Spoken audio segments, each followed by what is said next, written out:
CD 7. Lizzie. I'm so sorry I didn't tell you about being a runaway bride, and I'm really sorry I lied to you about not knowing who Rick was, and I'm sorry I didn't give you the letter before Max did, and it was stupid and cowardly of me, and I'm so very sorry. Greg was standing at the open wardrobe, about to choose a tie, and turned to stare at me, an incredulous look on his face. In a rare moment, we'd found ourselves alone in the same room for more than 30 seconds, and this was the moment I'd chosen to blurt out a garbled apology before losing my nerve. My timing could have been better. It was the morning of our niece Nessa's confirmation, and we needed to leave the house in 20 minutes, but I just couldn't stand it any longer. The tension, the silences, the cold politeness. I'd been a coward for long enough, and when I saw the opportunity, I took it. My voice had sounded wobbly, and I was expecting Greg to grunt that it was fine and that we should probably just get going so we didn't miss the priest's opening monologue about how we were all going to burn in hell. Greg wasn't big on confirmations or any of the other church-related events he'd been forced to attend since becoming part of the Abella family. But in typical Greg Barrett fashion, he didn't say or do anything I expected. He stared at me for what felt like forever, then walked over and wrapped his arms around me without saying a word. I nuzzled into his chest, tears welling up in my freshly mascaraed eyes. God, I'd missed his smell close up. Fahrenheit. The feel of his firm chest against my cheek and those strong, furry arms around my body. I'm so sorry, I whispered. Took you long enough. So, are we good? Greg pulled back and frowned. Yeah, you don't get off that easy, buddy. He released me and walked back to the wardrobe, taking out his green polka dot tie, my favourite. I want to hear the whole story, all of it, from your lips, not just reading it on a piece of paper. Okay, how about we have lunch this week? I suggested. We could have a picnic in Alma Park and I'll tell you everything. Everything, he said, his tone softening slightly. I want details. Why can't you be a normal male? I said, taking the risk of lightening the tone and praying like hell that he would match it, one with zero interest in specifics. He gave me a stern look and I froze. Too soon for me to be making jokes, perhaps? But then his face relaxed into a half smile. But then I wouldn't be the one-of-a-kind man you fell in love with. It felt as if Greg had reached out and hit a magic release valve. All that crushing pressure that had been stifling me for so long had been released. No, I said softly. You wouldn't. Taking another risk, I stepped forward and reached up to kiss him, just as Zara appeared in the doorway looking way too old in her spaghetti-strapped dotty dress for my liking. Get a room? Get a jacket, I shot back. It's freezing outside. Ugh. Zara groaned and headed back to her room. I saw straight through the exasperated pre-teen act. Zara was thrilled to discover her mum and dad canoodling in the bedroom. Of all 4 kids, she'd been the most tuned in to the tension between us. It must have been a huge relief to see her parents acting gross again. She wasn't the only one who was relieved. How about Tuesday for the picnic? I said. Sure. Greg nodded. And don't even think about leaving anything out, or I'll ask your brothers for their version of events. Or worse, Auntie Carmen. Oh, please don't. I can't believe no one in your family has slipped up in 15 years, Greg said. Not exactly known for their discretion, the Abellas. It's the shameful secret of the Abella family, I said. Lizzie's dark day. The day that shall not be named. Curiouser and curiouser, Greg said, pulling on his jacket. Life is full of surprises. Like Stella telling me that you're helping out with the school play. Even though I believe your exact words when they started school were, "I'll join a school committee when you join the ballet." Time for you to buy a tutu, my friend. I smiled, grabbed my jacket and walked into the hall. "Let's move it out, kids," I shouted, feeling 1,000,000 times lighter. Time to get our confirmation on. "Look how skinny Mum was." "Ta, Max," I said, staring down at the open photo album in his lap. Nessa's confirmation had gone off without a hitch, apart from Max farting during the concluding rites, which made his cousin Marcus laugh so hard that he fell off the pew and did a bit of wee in his pants. Once Nessa had been officially sealed with the gift of the Holy Spirit, we all headed to Dad's for a celebratory feast where the dining table was heaving with platters of cannoli, pizza, jabini and pastizzis. 2 hours later, the kids were scattered all over the kitchen and lounge room. A bunch of kids were playing video games, while Zara, Scarlett and Nessa were out in the backyard, probably comparing chat snaps or whatever it was the other girls had on their phones. Max was on Dad's knee, looking through an Abella family photo album. "Your mother, she was the best soccer player in Australia," Dad said, nudging Max. "Fast, strong, and best left foot you've ever seen." "I want to play soccer," Max cried on cue, "but Mum won't let me."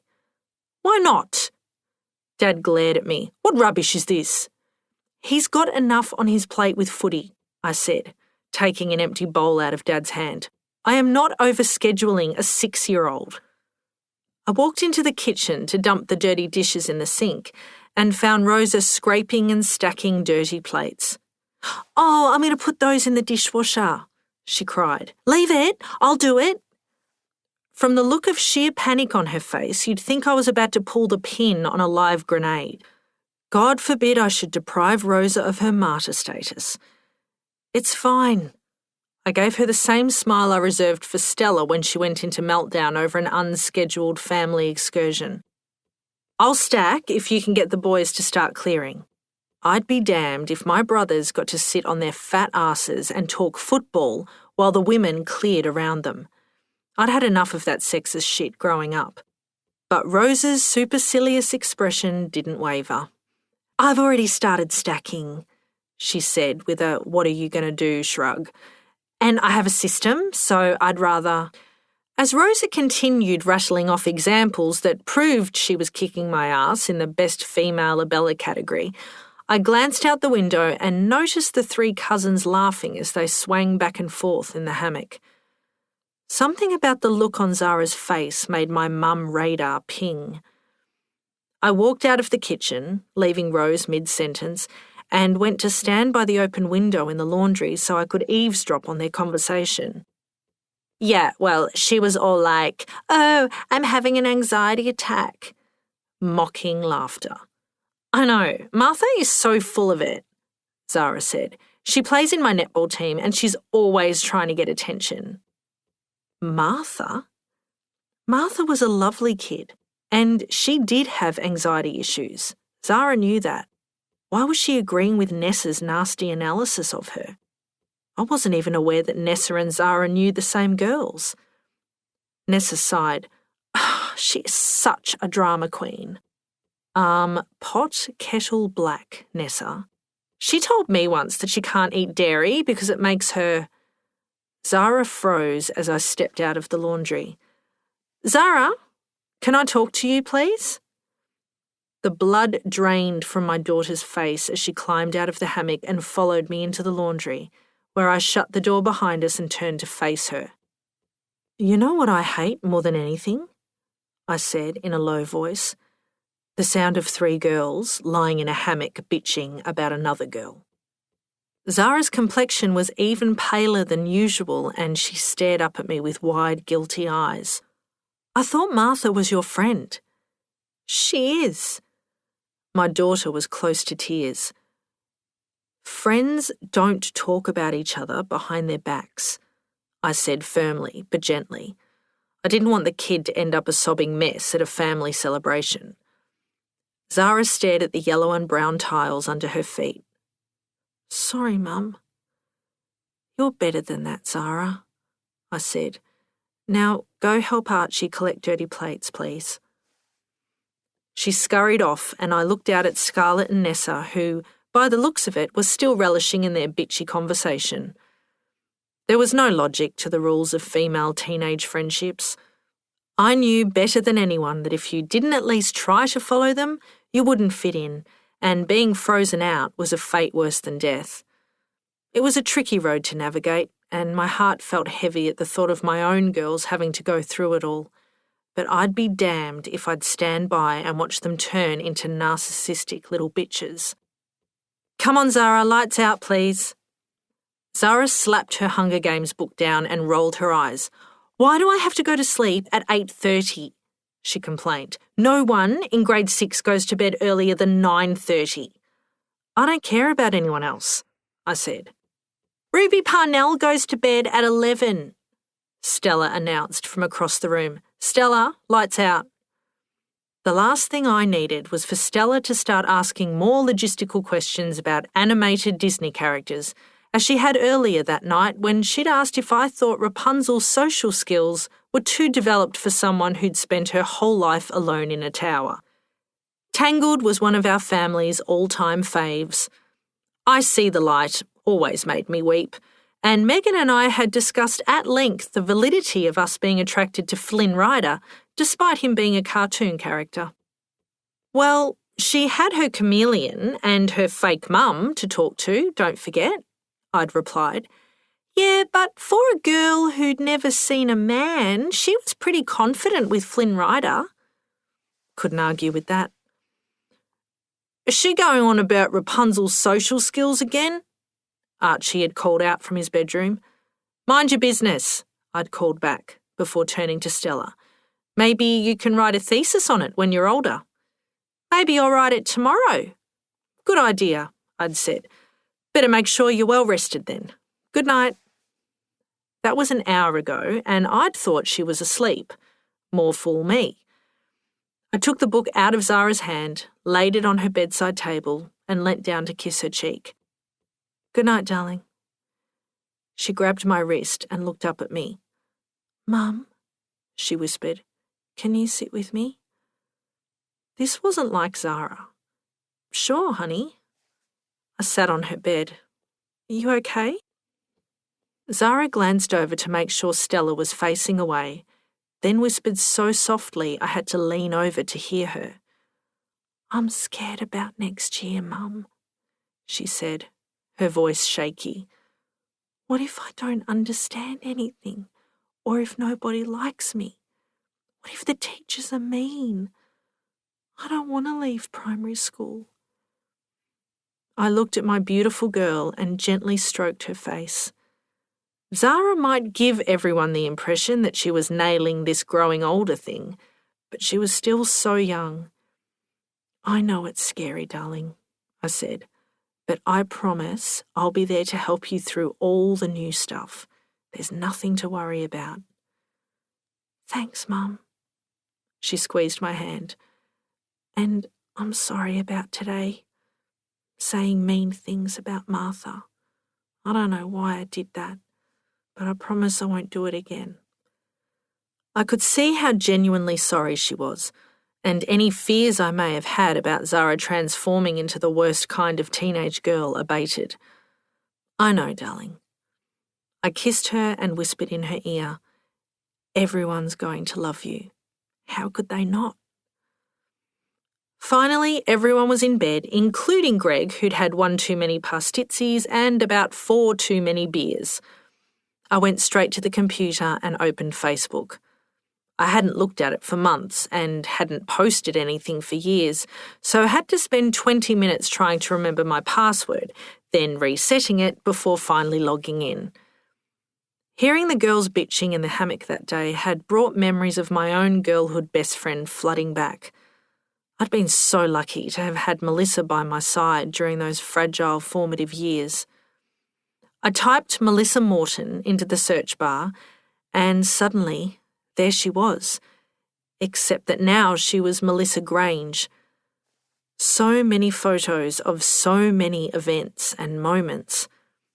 Her husband was a nice-looking man with short grey hair and a kind smile, and her 2 little girls had fair hair and big green eyes like their mum.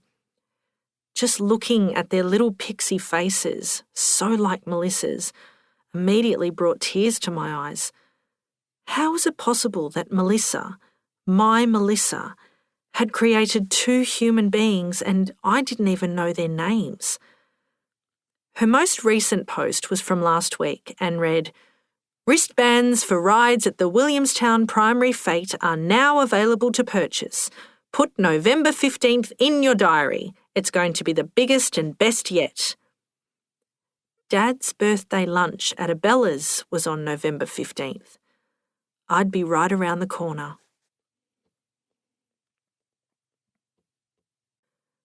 Megan. Scrooge, Aidan Picton. Bob Cratchit, Yang Chow. Mrs. Cratchit, Alyssa Rickards. Belinda Cratchit, Stella Barrett.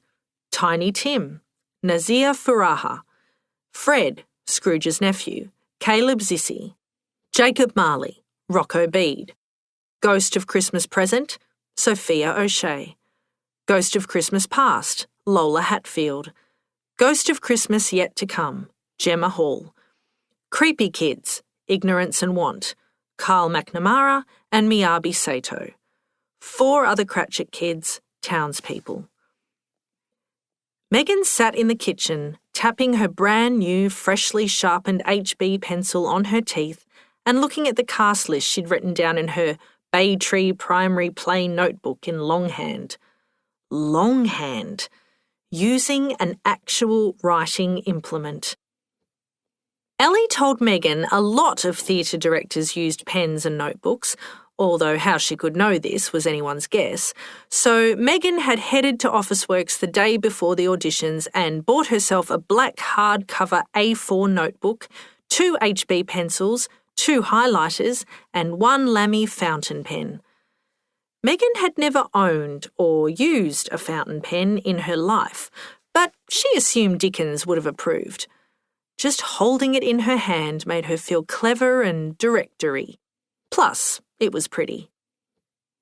After a week spent agonising over who should be which character, the main roles were finally locked in, and all she had to do now was fill in the smaller background roles. Feeling very satisfied with herself, Megan got up to pour herself a nice big glass of red and was about to put pasta on for Oscar's dinner when Lizzie rang. Stella might not want to be in the play now. What? Megan almost tipped the entire packet of penne into the saucepan.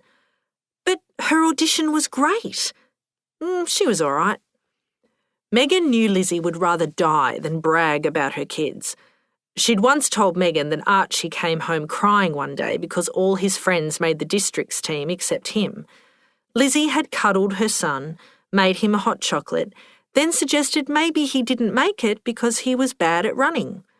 When Archie said she was mean, Lizzie explained the difference between being mean and facing facts. "You can't be good at everything," she'd told her sniffling son.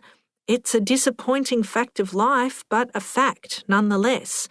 I'm bad at maths, your dad is bad at every kind of sport, and you're not the best at running.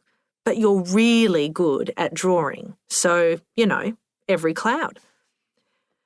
Megan usually applauded Lizzie's tough love approach to parenting, but she wasn't having it tonight. "Stella was great in the auditions," Megan repeated. "What changed her mind? Did you tell her she wasn't any good?" "No!" Lizzie cried, then lowered her voice. "I think she got freaked thinking about an audience watching her." Megan was finding it hard to hear Lizzie over whatever was clattering around in the background. "Max, ball outside, now!" "Can you talk her round?" "I'll try," Lizzie said. "Oh, she's coming. Gotta go." Megan hung up, picked up her pencil and put a question mark beside Stella's name. Maybe Riley would be a good Belinda Cratchit. She had good volume and hair long enough to put up in an old-fashioned bun. "Mum?" Oscar's voice echoed down the hallway. Megan ignored it. "Mum?" Oscar Campbell, if you want to talk to me, come in here. You do not shout, Megan shouted back, aware of the irony.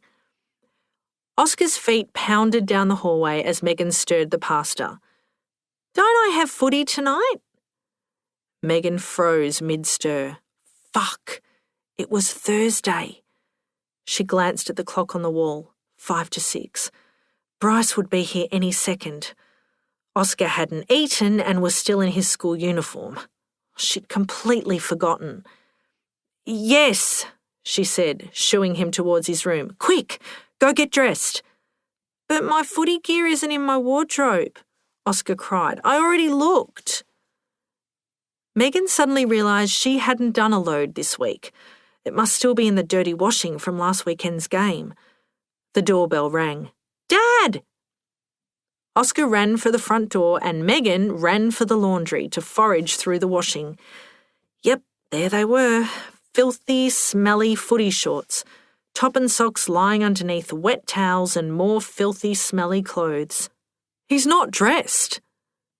Megan walked out to find Bryce walking down the hallway, dragging Oscar behind him with one hand. This was one of Oscar's favourite games with Dad. He'd clasp his little hands around Bryce's big one, then fall to the floor and yell at his father to "Go, Daddy, go!" And Bryce would take off, dragging Oscar along the wooden floorboards. I haven't had a chance to wash his gear yet. Megan was careful to remove any trace of an apology from her tone. She'd apologised to Oscar, but not to Bryce. He can train in his school uniform. Oscar leapt up, a look of fear on his face. The coach doesn't like that, he cried. He gets angry if you're not in your footy stuff. The coach can deal with it, Megan snapped. Jesus, was it really the end of the world if a kid wasn't in his gear for training? He wasn't being paid $3 million to play for the AFL, for God's sake. It's fine, mate. Bryce smiled at Oscar reassuringly. I'll talk to him. Just get your footy boots on and we'll go. Oscar ran to his room and Bryce turned to Megan with that look on his face. She knew that look. It was the look that said he really wanted to have a go at her, but knew it wouldn't be worth it. Megan hated that look. It represented everything that had happened between them. Bryce would be kind enough to bite his tongue and let her stuff up slide because he was in love and about to get married, so life for him was pretty fucking sweet. It was a look that reeked of smugness and pity. What? Megan said, crossing her arms, raring for a fight. Nothing. Bryce used his calm mindfulness voice, which she also hated. You obviously have a lot on your plate. What's that supposed to mean? Megan lowered her voice. He was late for Sunday's game too, which pissed off his coach, by the way. Bryce said quietly, and now he's showing up without his kit, so I'm assuming you have a lot going on with work. Sorry, but I don't have a partner to pick up the slack, Megan hissed. And why do you assume it's work? Maybe I have other stuff going on. Bryce brightened. Do you? He said. That's great. Christ, he thinks it's a man, Megan thought. Whatever. Let him think that. Let's go, Dad. Oscar clomped down the hallway in his footy boots, grabbed Bryce's hand and dragged Bryce down the hall. Have fun, Megan called after them. Bryce grinned before closing the front door. You too. Megan fumed as she took the boiling pasta off the stove. He thinks I'm going to text my lover to come over for a quickie while my kids are training. If only. She glanced at a Christmas carol on the bench, picturing Bryce's grinning face in her mind. Her newfound interest in Dickens was the closest she had or wanted to a man in her life. 21st century men were overrated. The laptop pinged with a notification reminding her for the third time that day to update her 20,000 Chill subscribers on this month's latest news and stock. Megan sighed. Casting the school play was way more fun, but she couldn't avoid work any longer.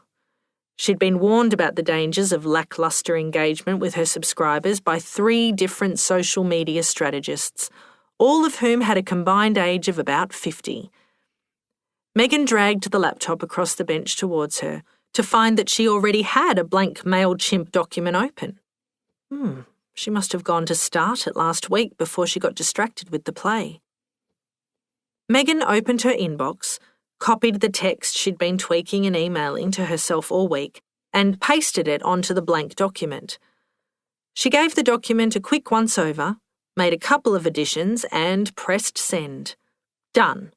And in under 5 minutes, Megan shut the laptop, grabbed her fountain pen and opened her notebook. Okay, let's cast the hell out of these background roles, Megsy, she thought, flicking through the pile of audition notes. Next to the name Fletcher Castle, Lizzie had written, "Losing the Will to Live." For the same kid, Sam had written, "Remember John Travolta in Look Who's Talking? This kid makes that performance look like Travolta's professional pinnacle." Megan wrote, "Townsperson number 4, next to Fletcher's name. 5 hours later, an exhausted but happy Oscar was sound asleep. His coach had been totally fine with him turning up in his uniform. 2 loads of washing, including Oscar's footy gear, were hanging on the clothes horse, and Megan was typing up the last of her casting notes for Miss Mitchell. She was about to close the laptop and go to bed when an email from a Chill subscriber, Jenna Christensen, slid across the top of the screen. The first line was visible in its shortened notification form. "I am shocked and disgusted at the callous and nasty—" What the fuck? Megan frowned. This couldn't be for her. Jenna Christensen must have sent it to the wrong address. Stupid woman. Still, Megan couldn't push down a rising sense of dread as she clicked on the email. "I am shocked and disgusted at the callous and nasty way you would describe a young, innocent child modelling for your company. I, for one, will be unsubscribing from Chill emails and certainly won't be ordering any items from your business in future." It only took a few seconds for a grim possibility to dawn on Megan. But no, she couldn't have been so stupid. She scrolled down past the woman's furious reply to her original email, then kept scrolling past the copied and pasted section, and there, right at the bottom of her cheery "Spring is almost here" update, announcing Chill's latest stock and a few choice photos of kids modelling the latest brands, right at the bottom of the email, at least 10 return key spaces after Megan's signature Chill sign-off, was one single incongruous line that read, "Never use that kid again. Arrogant little shit and face like a smacked ass." There was a sickening thunk in her guts, and Megan's blood ran cold as she remembered typing the personal note to herself on a blank document a week ago during a particularly stressful photo shoot. The same blank document she'd come across earlier tonight. The blank document that Megan had copied and pasted her update onto without first scrolling down to check what else might be on there. And now she'd sent this cruel assessment of a 5-year-old, thank Christ she hadn't named the kid, to every single one of her 20,000 subscribers. Ping, ping, ping. As one outraged email after another began appearing in her inbox, Megan slammed her laptop shut and dropped her head in her hands. Dad came over for a visit, droning on about I don't know what when I hear her name. Lizzie Abella. I asked him to tell me again. Joel Harkin bumped into Sally Farley at the markets, and she told him that Lizzie Abella had delivered her granddaughter a couple of weeks back. Said they saw each other in the hospital when Lizzie came to check on the baby and they had a hug and a catch-up, you know? I didn't know. I didn't know any of this. I didn't know hearing her name would make my eyes sting and my shoulders tense. I asked if Sally said how Lizzie's doing. Dad told me Sally said she looked fantastic and that she was really good at her job. Sally's daughter even said that they didn't know how they would have coped without Lizzie as their midwife. The best I could manage upon hearing this was, "Good old Lizzie Abella," and that's when Dad rediscovered his old sacks of venom. "Ah, yeah. But that's the thing, isn't it?" He paused. "She's not Lizzie Abella anymore, is she? She's married with a bunch of kids. Apparently she's shacked up with a builder type who's got him a real nice place near her work." Dad was taking so much pleasure in all these details, it was like he was reading me a bedtime story. "Yeah, looks like good old Lizzie Abella has made quite the life for herself. But I reckon she was always going to do all right, you know?" I said I supposed I did know that. "Yeah, knew when to cut and run." I didn't bite. I had in the past. Dad had used the failure of that relationship as ammunition and fodder for a long time. My tolerance was high. I asked which hospital, and he told me what Sally told him. I said, it must have been such a happy day for Sally and her daughter and their family. I said, what a special thing it must be to bring babies into the world, and agreed again that Lizzie had done well for herself. Now I know where she works. Lizzie. My Lizzie. Sam. To Jack was here at hotmail.com. From Sam Hatfield Chef at bigpond.com. Subject: Cookie Monster. Jesus, calm your farm. I'm well aware that I didn't treat Sasha, market lady, as you so fondly described her, very well. But I'm not a monster. Even if I am, I'm more of a cookie monster. However, you can call off your dogs, because I went back today after drop-off and apologised. No excuses, just said that I'd been a shithead and was really sorry I'd taken my stress out on her. She told me a story about a time she yelled at her regular barista after she found out she'd lost a big client. Have I told you she used to be in advertising? The barista had asked, "How's life?" as he often did, and Sasha launched into a tirade about invasive, entitled hipsters who expect everyone to lay their lives bare for all to see, and maybe he should just make her fucking double-shot macchiato. Later that day, she left work early and caught the barista flipping the closed sign inside the door. Apparently, he looked really scared when he saw her, but Sasha mouthed, "I'm so sorry," through the glass door, and the barista smiled, indicated for her to wait, popped behind the counter, and brought her a little box of leftover pastries. Sasha was so grateful that she started crying. The barista told her to forget about it. He said it was obvious that she was a good person, having a bad day. Then I gave her one of my leftover coffee creme brulees. She said thanks. Then neither of us said anything. We started looking around and nodding for no reason until Sasha finally spotted something to talk about. A poster for the Baytree concert. A quick tangent. Rehearsals for the end-of-year Christmas school concert are underway, and Megan's turned into a theatre diva. She's loving it, but also seems kind of stressed. But I don't think that's just about the concert. I asked Lizzie, and she said Megan had work issues. Also, Megan and I talked briefly about this new teacher, Rick. Lizzie knows him from way back. Apparently they went on a few dates when they were teenagers. He didn't seem like the kind of guy Lizzie would go for, but hey, maybe in her youth she found disconcertingly intense guys super hot.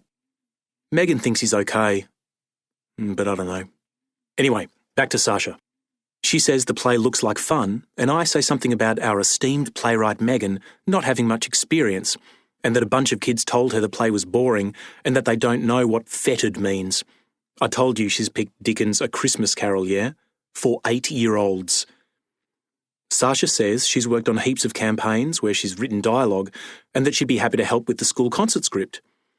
She doesn't want to step on anyone's toes, but she likes the idea of being a part of it. Then I say that if she's serious, I can make a quick call, and she says go ahead. So I call Megan and ask if she wants help with the script, and Megan says, good God, yes, she would love Sasha's help. I tell her about Sasha while Sasha's in front of me, which is the perfect way to compliment people to their face without it being weird. Genius move. I say, I've only met her a couple of times, but she seems really clever and funny. That one backfired because I blushed, and Sasha saw. Megan says she could meet Sasha in the school hall now if she's free, so I ask Sasha, and she says it's quiet and that she can close for an hour. Megan's like, "Yes, Sam, you bring that clever, funny woman here immediately." I hang up and Sasha says she takes the tram to work, so I say, "I can drive you," followed by, "Not in an Ivan Milat way." Luckily, she laughs and says something about always packing heat, and then she closes up and there's a bag over her shoulder and we're walking to my car. It took all of 3 minutes to get to Baytree, which was good because I felt like I was driving like a fuckwit. I felt really observed. I plugged my phone in and the stereo picked up my Spotify from where it left off, playing There She Goes by the Lars. Sasha started singing along, mid-second verse, word perfect. Then I was singing too.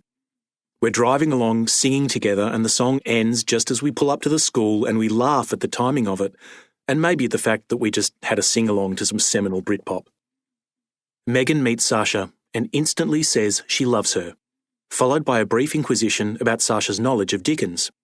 They talk more as they walk into the school hall, where Lizzie and Miss Mitchell are flicking through scrapbooks and pinning things on Pinterest like nobody's business. I fade into the background as they discuss the elements of the show, talking about how Megan wants to give all the kids their moment to appease all the parents. And I notice that I'm sitting there smiling. I caught my face in the act, dickhead. Sasha is flicking through the script and starts suggesting ways to make it more engaging for the kids, all the while complimenting Megan on what a great job she's done. She's good, dickhead. It's easy to imagine her in a boardroom, pitching to some bigwigs for a multi-million-dollar account. Very impressive. At one point she asks how they're going to manage the transitions and how they're planning to break up the scenes. "How about live music?" I ask out of nowhere. Megan asks, "Like what?" And I say I could write some tunes to fill the gaps. Megan says, "You could write some songs." I then confess that before I trained to be a chef, I played in a few bands. Then the inevitable question comes from Miss Mitchell. "What was your band called?" I'm too far gone now, so I reel off the names of the bands I was in. The Nervous Rex, Tequila Mockingbird, and Your Neighbour's Wives. That last one got quite the reaction, dickhead. Your idea, and still gets a reaction. They all love the idea of live music to accompany the show. I suggest it should be played by the kids, to which Lizzie replies, "Fuck that noise," which receives applause, including from Miss Mitchell. Then they agree to explore the idea further, and Megan asks if I can write something for her to listen to in the next week. I say yes, neglecting to mention that I haven't picked up my guitar in, 10 years? At the end of the afternoon, I gave Sasha a lift home. She talked about how cool Megan and Lizzie were, and how it's great we're so involved in the school community. I asked Sasha why she gave up advertising. She said it was a stressful, relentless life and she wanted something different. She made good money, so had enough to take a break. And during her break, she decided she'd never go back to advertising. She loved working at the market and getting to know her regulars. I dropped her back at the market, but when I pulled up, neither of us got out. First Aid Kit was still being achingly beautiful and refusing to provide the journey with the musical full stop it needed. Sasha eventually opened the car door and thanked me for getting her involved in the concert. She said it's going to be really fun and that the music was a great idea, and she can't wait to hear my songs. And I could tell she meant it. On the way home, I sang along with every song at full shower volume. I'm going to prep tonight's dinner now. I'm trying out this roasted carrot side dish with rose harissa and pomegranate seeds. Shut up. You'd love it. S. To Jack was here at hotmail.com, from Sam Hatfield Chef at bigpond.com. Subject: Mommy Dearest. Hey dickhead. I took the kids to visit Mum over the weekend because I'm a thoughtful son who absolutely doesn't hanker for his mum's long overdue departure from this mortal coil. After Mum interrogated Lola and Tyler about their professional aspirations and the potential for future drug use in their respective friendship groups, I let the kids take my iPad out to Mum's chair swing on the front porch. It's far and away my favourite thing about visiting Mum, seeing those two smooshed together in Mum's big old-fashioned wooden chair swing. With the kids gone, Mum turned the bright, unrelenting interrogation light on me. I barely let her get 3 words out when I just let her have it. Bridget's gone. She's been cheating on me with the same guy for ages, and now she's overseas for work for 3 months and we're separating. Then we'll get divorced and I'll have the kids most of the time. Maybe all of the time. But yeah, she's gone. And oh, Jack. The first thing out of my dear mum's mouth was so perfectly her. I had no expectations. I knew I wasn't going to get a hug or a stroke of the hair or, God forbid, and everything will be all right, my darling boy. I might have still wanted and needed any of those options, but I knew I wasn't going to get them. So what I got was almost a pleasant surprise because it displayed some level of concern. Immediately after I told my mother my marriage was over and I would be a single parent, she said, "But you don't make any money." Boom! Take a bow, Mrs. Hatfield. I am giving you a standing ovation for that immaculate piece of parenting. And I did.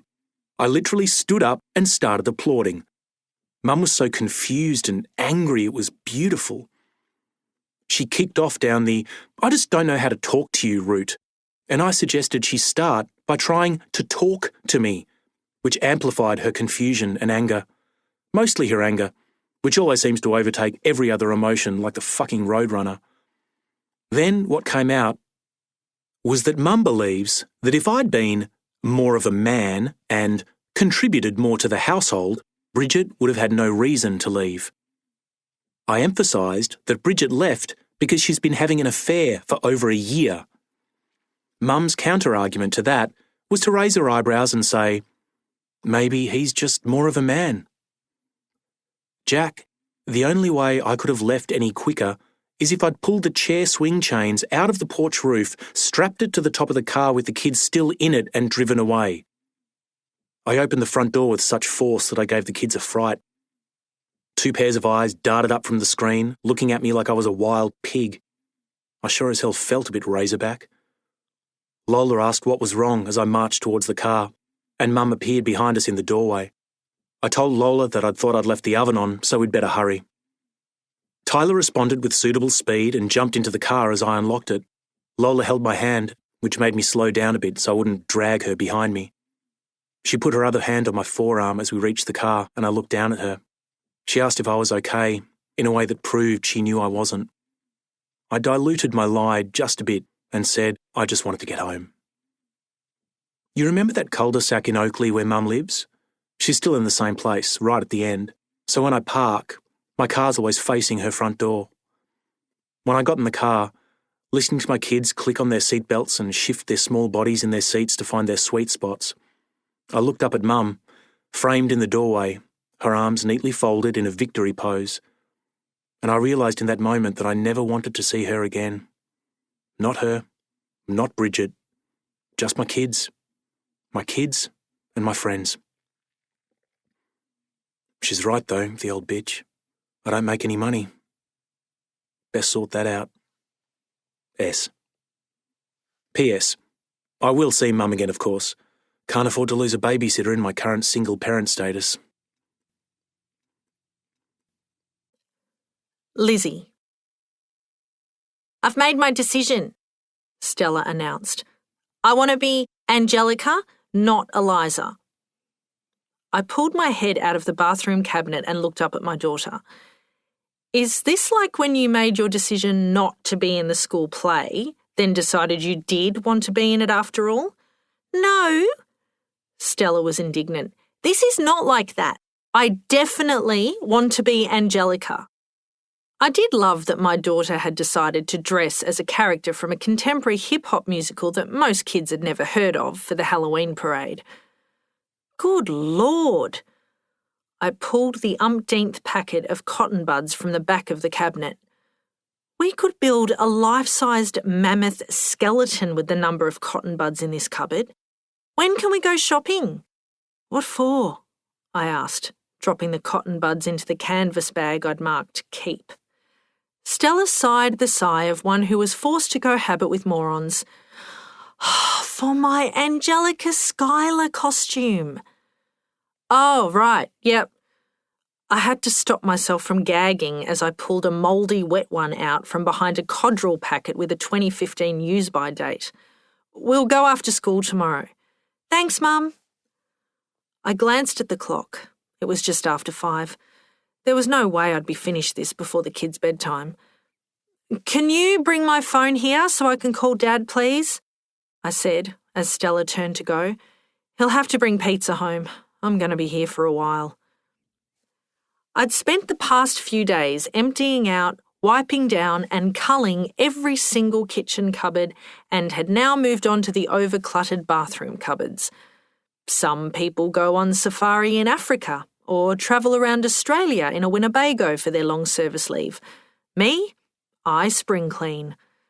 My hospital mates had given me a lovely surprise when I'd arrived for my final shift last weekend. Doctors, nurses, my fellow midwives and the admin staff were all waiting in the staff room and gave a huge cheer as I walked in.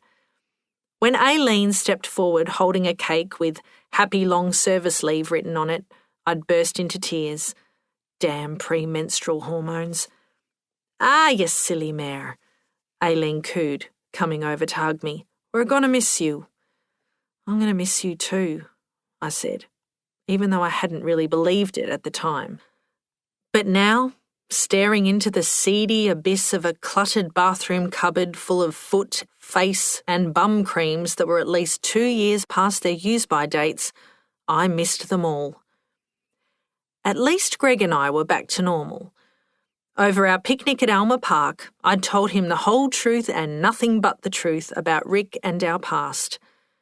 Greg listened and made all the right noises in all the right places, and we'd slowly return to the familiar zone of open communication, mutual trust, weekly lovemaking, and daily piss-taking.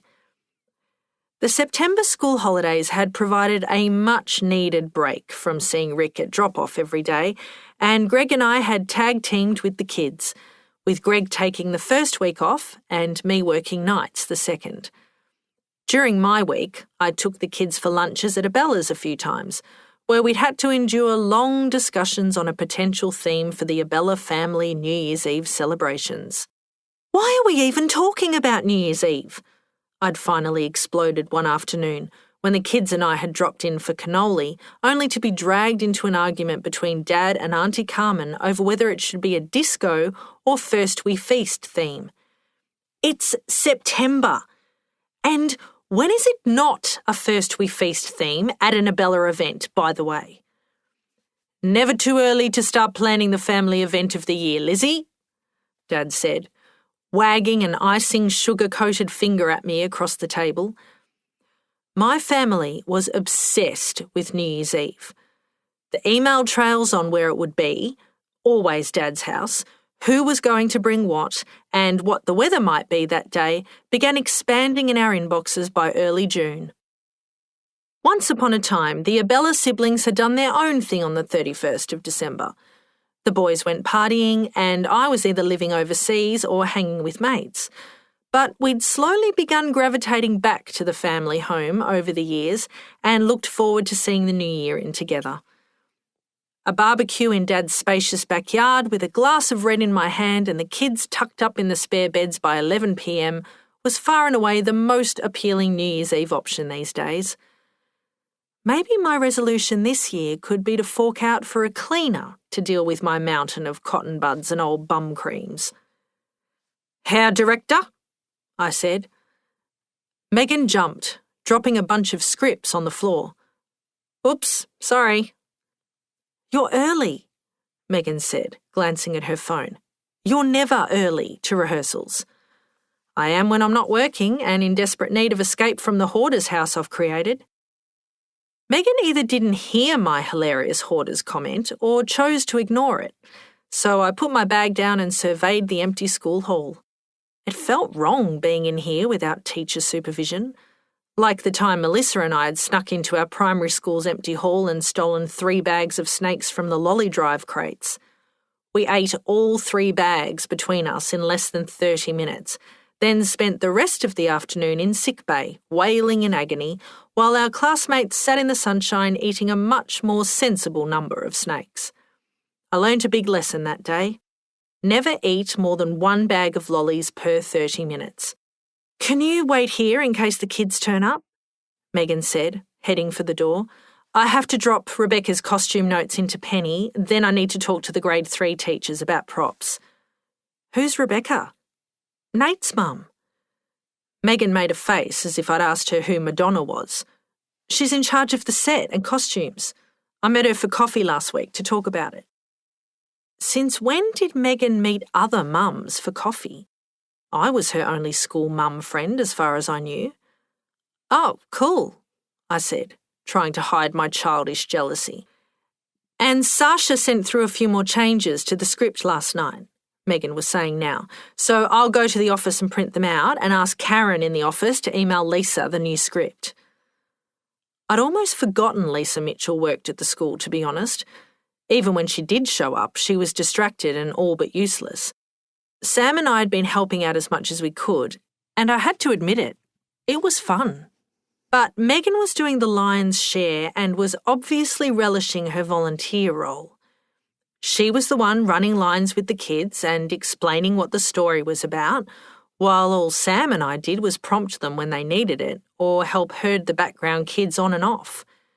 Sam also spent a bit of time mucking around on his guitar and jotting down chords, and whenever Sasha showed up, his little face lit up like a Dickensian Christmas tree. It was good seeing him look so happy after all the shit he'd been through.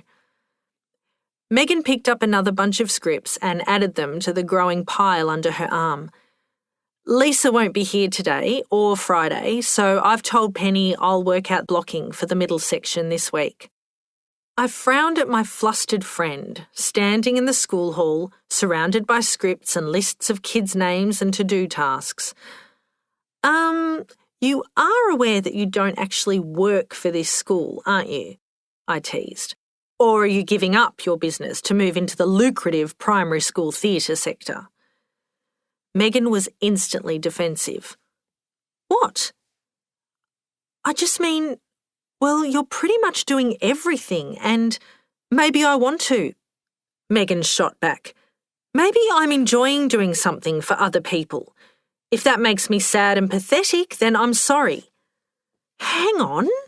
I held my hands up. I didn't say anything about sad or pathetic. That's what you were implying, Megan said, one eyebrow raised. What are you talking about? How had the conversation taken this turn? You just seem a bit obsessive about it and, really, who cares? It's only a school play. It's not like real work. You're overloaded. Look what happened with that Chill subscriber email. That was one mistake and I dealt with it, Megan snapped. I don't need your judgy opinions about this, Lizzie. I may not have 4 kids or do shift work, but I can handle more than one thing at a time. And I like being busy. Just because you don't want to do anything out of your comfort zone doesn't mean I don't. Megan stormed out of the hall and I stood there, my mouth hanging open and my heart racing. I hated confrontation, but especially with Megan, someone I never dreamt could be that furious with me. Had I been judgy? I know I'd been accused of it in the past. I should have just shut up for once and not pissed off one of my closest friends. All because of my own stupid issues around volunteering for the school. Melissa's 15-year-old face appeared in my mind as I remembered doing a similar thing with her, making fun of her when she offered to help the sisters with their Saturday morning cake stall at the local market. Why does it matter to you if I help them? She said after I'd laughed and called her a suck-up. Does it make you feel cooler because you're not wasting your time with some daggy old nuns? I'd felt like a terrible person then, and an even more terrible one now that I was an adult and couldn't dismiss my actions as the folly of youth. Hey! Oh, good. Another reminder of my impeccable track record of good behaviour. Hey, Rick, I said. Is Megan around? She'll be back soon. I suddenly felt uncomfortable alone in a big empty space with him. Can I give her a message? Just wanted to let her know that I can help out with rehearsals from next week onwards, he said. I've been flat out with this PD course, but that finished yesterday. Penny thought it would be good to have another teacher around since Lisa is away so much at the moment. Of all the teachers in the school, Penny had to ask Rick Cook to help with the bloody show. Okay, I'll tell her. Should be fun, Rick said with a grin. And I promise not to bust out any more Taylor Swift. Total professional from here on. I smiled, remembering his daggy dancing, and wondered if this might be a good thing after all. Maybe we could finally get past our awkwardness and just be a parent and a teacher who were working on a school production together. I might not tell Greg, though. There was no need. It wasn't as if I'd be keeping a secret from him or anything.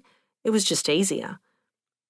Yes, you just keep telling yourself that, a little voice whispered in my ear. Shut up, I told the voice. I nodded at Rick. Great! Megan. Megan closed her front door and sagged against it. All the anger was gone, and she just felt sad. Why did I snap at Lizzie like that? She thought.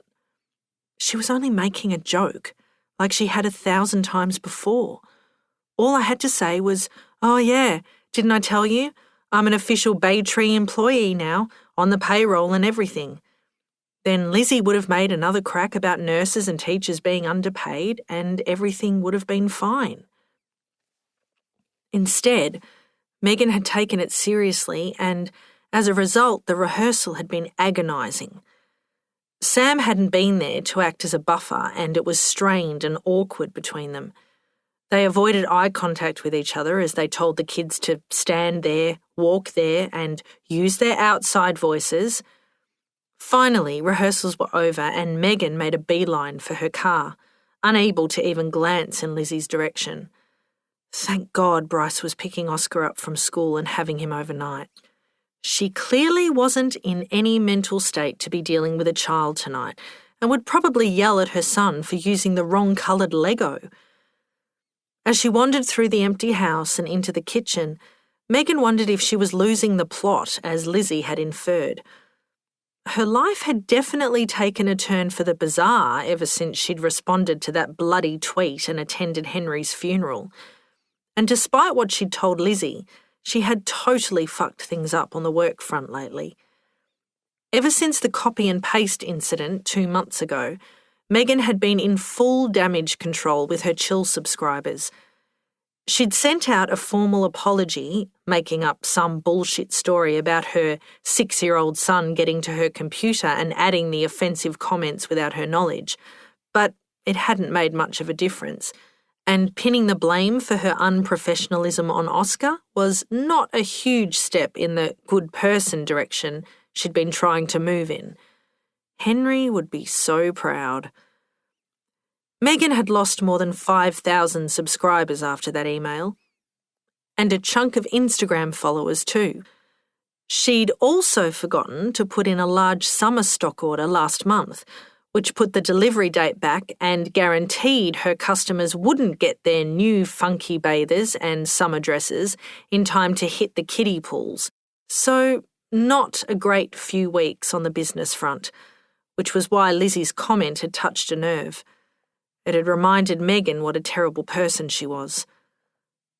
But helping out with the play and stepping up to fill Miss Mitchell's shoes, surely those were good, worthwhile things that balanced the scales a bit, she wondered, as she absent-mindedly put the morning's dirty bowls and plates into the dishwasher. And although most of the kids were woeful in the play, some of them were good, like Stella. Thank God she'd changed her mind and decided to do the play after all. Lola was also fantastic. But then again, she was living out her fantasy, speaking 19th century dialogue out loud and not getting teased for it. Lola had complained so much after Sasha had modernised the script that Megan had allowed her to continue saying her original lines instead of the 21st century adaptation. But Aidan was Megan's favourite. He was doing such an awesome job as Scrooge that Megan felt real pride whenever she watched him stomp across the stage, shaking his tiny fist and barking at everyone. The first time he did it, she, Sam and Lizzie clutched each other in delight, then demanded that everyone give him a round of applause for his projection and characterisation. The look of delight on Aidan's freckled face had stayed with Megan for the rest of the day, and, for the first time, she felt like she was making a difference. She'd never experienced that kind of gratification in her work, regardless of profit margins or social media profile. That night, she'd gone home and Googled new career woman mid-30s. Out of the 6 million or so results, most just told her to be practical and have a mental picture of achieving your goal. But Megan didn't know what her goal was. She knew she was ready to move on to something new. She just had no idea what that was. She had no qualifications, no degree, and no passion for anything specific. It was the sort of conversation she might want to have with Lizzie, but obviously that wasn't going to be an option anytime soon. The doorbell chimed. Probably Bryce, because Oscar had forgotten his footy boots again. But when she pulled open the door, it was Lizzie who greeted her instead. "Glass of wine?" Lizzie said, holding up a bottle. "Oh, well, if you insist. Or do you still hate me?" Lizzie banged her hand down on the arm of the couch in excitement. There are heaps of things you could do. Megan had filled Lizzie in on her late-night Google searches and was bemoaning the fact that there was nothing out there for a 35-year-old woman with no qualifications or experience in anything other than kids' fashion. "Like what?" Megan asked, picking up her third dumpling and popping it in her mouth whole. "High-class escort?" Megan almost choked, then leant across the coffee table and whacked a grinning Lizzie on her outstretched leg. The night was turning out to be one of the best Megan could remember. Surprising when she considered how miserable she'd been feeling before Lizzie invited herself in 2 hours ago. Before she'd even crossed the threshold, the two women were simultaneously apologising and forgiving each other. Soon after that, they'd ordered dumplings, cracked open a bottle of Shiraz, and settled in for a good old-fashioned deep and meaningful. Lizzie was now stretched out on the couch, while Megan sat cross-legged on the floor as they stuffed themselves with dumplings and fried rice. "Will Greg mind you abandoning him on a weeknight?" "Nah," Lizzie said, soaking her dumpling in soy sauce. "Technically, I'm on holidays, so he encourages this kind of behaviour. And it's Wednesday, which means no extracurricular activities to juggle. He just has to feed them and get them into bed." It occurred to Megan that this was the first time since she'd been in this house that she'd had a friend over. No great surprise, considering that she was sorely lacking in the friends department, but the thought stung. "I can't believe we haven't done this before," Lizzie said, reading Megan's mind. "Wine and takeaway on a weeknight." "One of us is usually working," Megan said and shrugged, "or driving our kids all over Melbourne." "True that," Lizzie agreed. "But we should make an effort to do this, like once a month. You're on." They clinked glasses and warm tingles ran through Megan's body. It would be nice to do this on a regular basis. Really nice. "Which means I have to be a bitch to you every month," Lizzie said, "so I have an excuse to come over and apologise." "I was the one being super sensitive," Megan said, leaning back against the armchair. "And you were right. It's only a school play." "No." Lizzie fixed Megan with a fierce look. "I wasn't right. It was a stupid thing to say. What you're doing is amazing. We're all in awe of you." "Bullshit." "We are," Lizzie cried. "Sam and I say it all the time. Even Rick told me today how much the kids are loving it." Megan had been waiting for the right time to bring Rick up, and this was the perfect opportunity. "Is it weird being around him?" she asked tentatively. "You know, because you dated when you were younger?" Lizzie blushed and stared into her wine. I mean, I'd feel weird if an ex-boyfriend of mine suddenly showed up, Megan continued, not wanting to upset her friend twice in one day, even if it was only a couple of dates a million years ago, especially a cutie like Rick. Lizzie looked up and sighed. You up for another bottle? Lying in bed that night, Megan couldn't stop thinking about what Lizzie had told her. Despite Lizzie's fears, Megan's opinion of her friend hadn't changed once she knew the truth. God, no. The girl had only been 22 years old, for Christ's sake. Do you think less of me? Lizzie covered her face and peeked out through her fingers. Not possible, Megan said, shrugging. Never thought much of you to begin with. The only thing Megan felt for Lizzie was sympathy.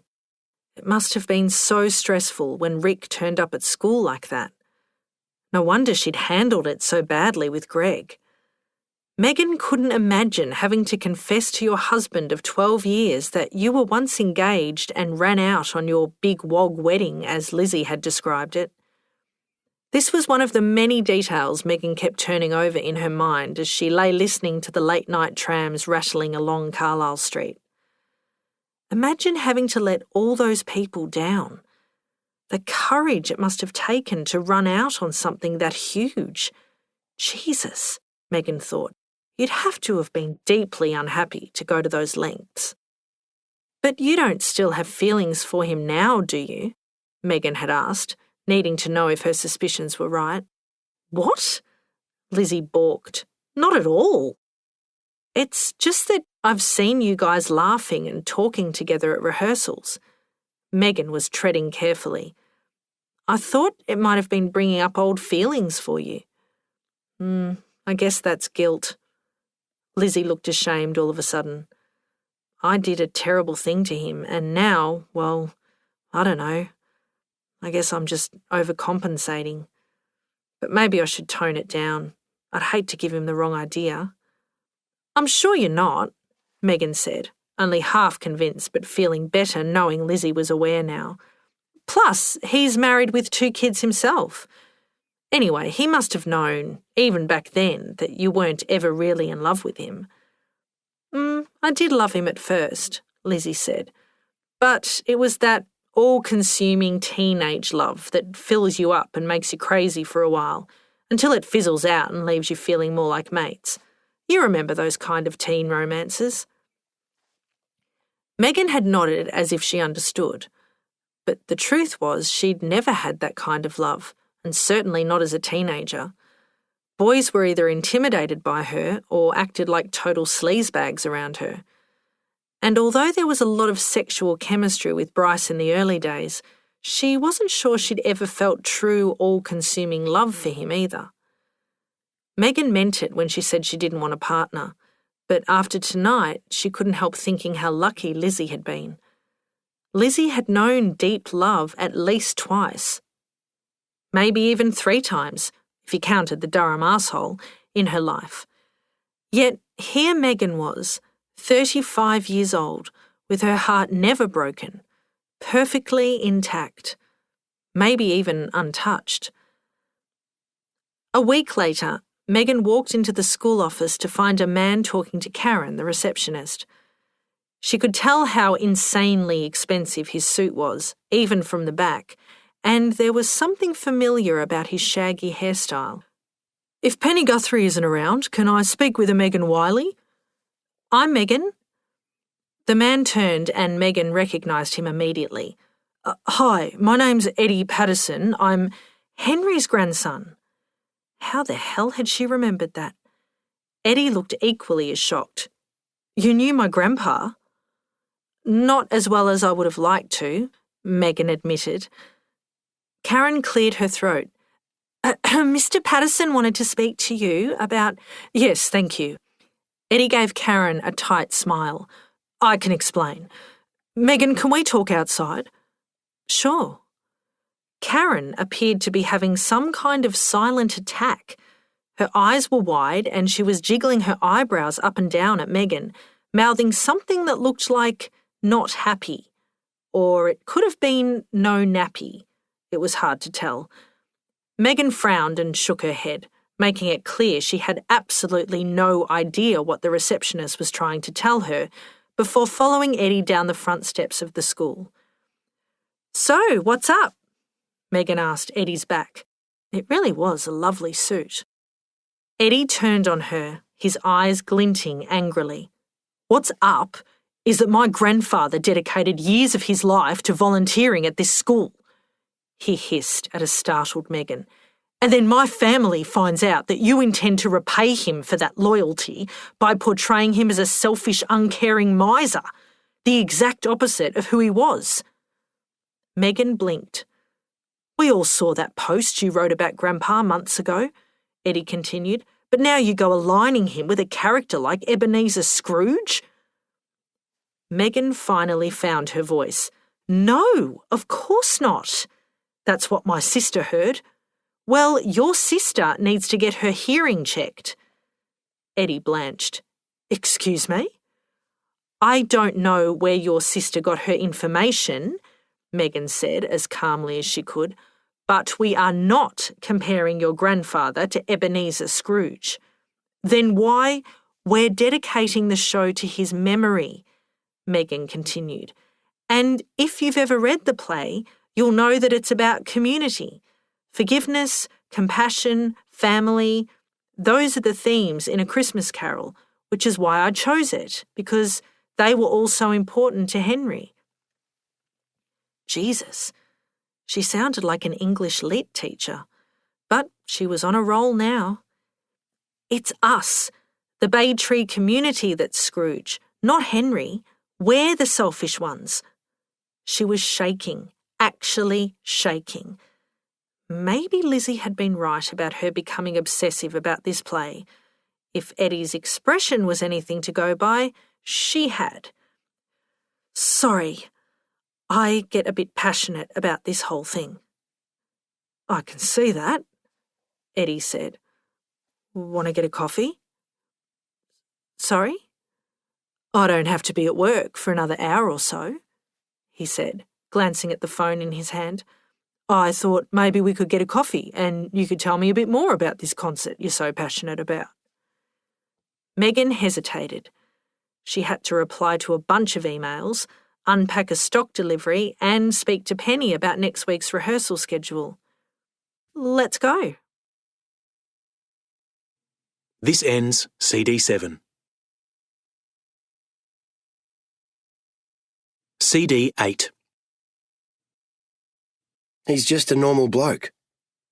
No doubt that's how he's been described his whole adult life. He's probably always taken it as intended, as a compliment. But it's not. It's a friendly way of saying he's boring. He seems boring to me. A man of simple tastes. Boring. A meat and three veg kind of guy. Boring. Knows his way around Bunnings. Boring. I'm being mean, but I'm not wrong. He walked straight up to me before school this morning, shook my hand and introduced himself. He shook my hand for a bit too long. His grip was overly firm, but that's typical Australian male, so it didn't bug me. He asked a couple of questions about the school and the job, then said something about the weather and how it could affect his current work. I had to swallow 2 yawns in the 2 minutes we spoke. I just don't see how Greg could be a match for Lizzie. What does she get from him intellectually? I can't imagine good old reliable Greg chewing the fat about the deeper meaning of life or the nature of being. Poor guy's head might explode. So what does she get from him? Loyalty? Maybe. Stability? No fuss, almost certainly. I never saw Lizzie as a woman who would settle, and she should never have had to. Sam. To Jack was here at hotmail.com. From Sam Hatfield Chef at bigpond.com. Subject: Avengers can blow me. Hey dickhead. No, I haven't seen the latest Avengers movie, nor have I seen any of the previous 328 Avengers movies. I'm saving them for when I'm in palliative care. Speaking of bad ideas, Lola has some corkers for her birthday party. She wants to do a bunch of weird 19th century parlour games inspired by the Bronte sisters. My favourite is a game called Puss Puss in the Corner. No, I'm not going to describe the rules to you. I'll just leave that game name in your capable hands, and you can imagine what you will. I can't exactly tell my daughter that she may well be committing social suicide at her own party, and I want to encourage her ideas because it's her party. But holy shit, I'm going to have to get the attention of a bunch of 8-year-old girls and announce that it's time to play Puss Puss in the Corner. I can already see the tumbleweed rolling across the living room floor. But it's her birthday, so I'll make it work. If nothing else, we'll all laugh about it in 10 years, during very expensive therapy. I dropped the kids to Mum's for a couple of hours last night so I could do a big food shop, mainly because Mum's been guilting me about not getting to see them enough. I didn't want to deprive her of time with her only grandkids, and they love her because they're small, ignorant people. I don't think it's my job to tell them their granny is a toxic tsunami of negativity. But I think they've now got their own inkling of that. When I arrived to pick them up, Mum answered the door, her head already shaking and her eyes full of disappointment. Lola was crying on the couch, and Tyler was sitting cross-legged in front of the TV, staring at the floor. When I asked what happened, she said, "Well, I thought they knew, so I just asked them how they were coping." "Coping with what?" I asked, hoping she hadn't done what I knew she'd done. "Well, their mother leaving them, Samuel." I scooped Lola up off the couch. Her fingers dug into my ribs. I told Tyler we were going. He got up and walked to me, his eyes fixed to the floor. I looked at Mum, but I couldn't say anything because my kids were right there, needing me. I know what you're going to say, and yes, I probably should have told them the whole truth earlier. They knew Bridget was overseas. I did tell them that, but I didn't say she wouldn't be coming back to live with us. I was still trying to find the words. Maybe I just wanted to delay their heartbreak for as long as possible. I did okay in the car. Lola's crying had subsided, and she and Tyler were staring out their windows. I told them Granny is bonkers and doesn't know what she's talking about. I said their mum loves them more than anything. Tyler asked, "Is Mummy coming back?" "Yes," I said. "Of course. You know what it's like with Mummy's work." Then Lola chimed in with, "You're staying with us though, even if Mother isn't?" We were only a couple of minutes from home, but I pulled over, killed the engine, took off my seatbelt and climbed into the back seat. It was a very uncoordinated move, and the kids got a kick out of it. I plonked myself between them and wrapped them in a double headlock. I told them that there's nothing in this universe that could take me away from them. I kissed their heads and told them they're well and truly stuck with me. Lola asked if Mother would be at her party. I told her she would try her best. Lola said, "That means no." Then Tyler said, "I need to wee." So I clambered back into the driver's seat, clipped myself in and started the car, looking in the rearview mirror at my kids, who were trying with all their might to be okay. It struck me then that we're all in the same boat, and I have to be the captain and lead the way. Back to okay. S. X. Lizzie. I wasn't lying. When Megan asked if I could meet her before drop-off to talk costumes and I said I was meeting a friend for coffee, technically I was. Some people might dispute my use of the word friend when referring to a person I'd once had a long-term relationship with and was, engaged to for over a year, but technically I was telling the truth. Rick was sitting at a table in the front window of Follow the Leader. It was the closest cafe to school and the first place I'd thought of when he asked if we could meet, so I could bring him up to speed on the play. Guilt was the reason I'd said yes. Plain old guilt. Compensating because I wanted forgiveness and absolution. I didn't want to be the evil woman who broke his heart. It was ridiculous, really, because that's what I was. What was I expecting? Did I think that if I said yes to coffee and laughed at his jokes that he'd understand why I left him at the altar? That he'd forgive me? From what I'd seen, Rick was the more mature of us. He'd moved on, found a woman who wouldn't rip his heart out, and had 2 perfect children. Perfect in my mind, as they were OPT, other people's children. Yet here I was, still acting like a nervous and needy teenager. Please forgive me. Please say something to make me feel better about myself, because obviously it's all about me. I don't want to hassle Megan, he'd said. She's got a lot on her plate. I frowned when I noticed him looking at a menu. He'd said coffee. Everyone knew having coffee with someone was completely innocent and justified when discussing school matters. If we ate a meal together, did that make it less innocent? Hello. Hey, Rick. Ash appeared and nudged me with his bony hip. Morning, love. Good morning, young Ashley. Ash had owned and run Follow the Leader ever since I started drinking coffee there 5 years ago. A handsome 30-something with spiky brown hair and smooth baby skin. He always wore a t-shirt and shorts, regardless of the weather, and was a gifted barista, even by Melbourne standards. This is my friend Rick, I said, gesturing across the table. He's a teacher at Baytree. Ash frowned and glanced at his watch. Shouldn't you be at work? He asked Rick. The grade 5 and 6 have districts this morning, Rick said. So this falls under my term planning time. Hope you're whipping those slack-ass Baytree parents into shape, Ash said, flicking my leg with his pad, including lazy Lizzie here. Rick laughed. Doing my best. I'll have you know, I said, turning on Ash, that I'm now volunteering on the school concert. Ash scoffed.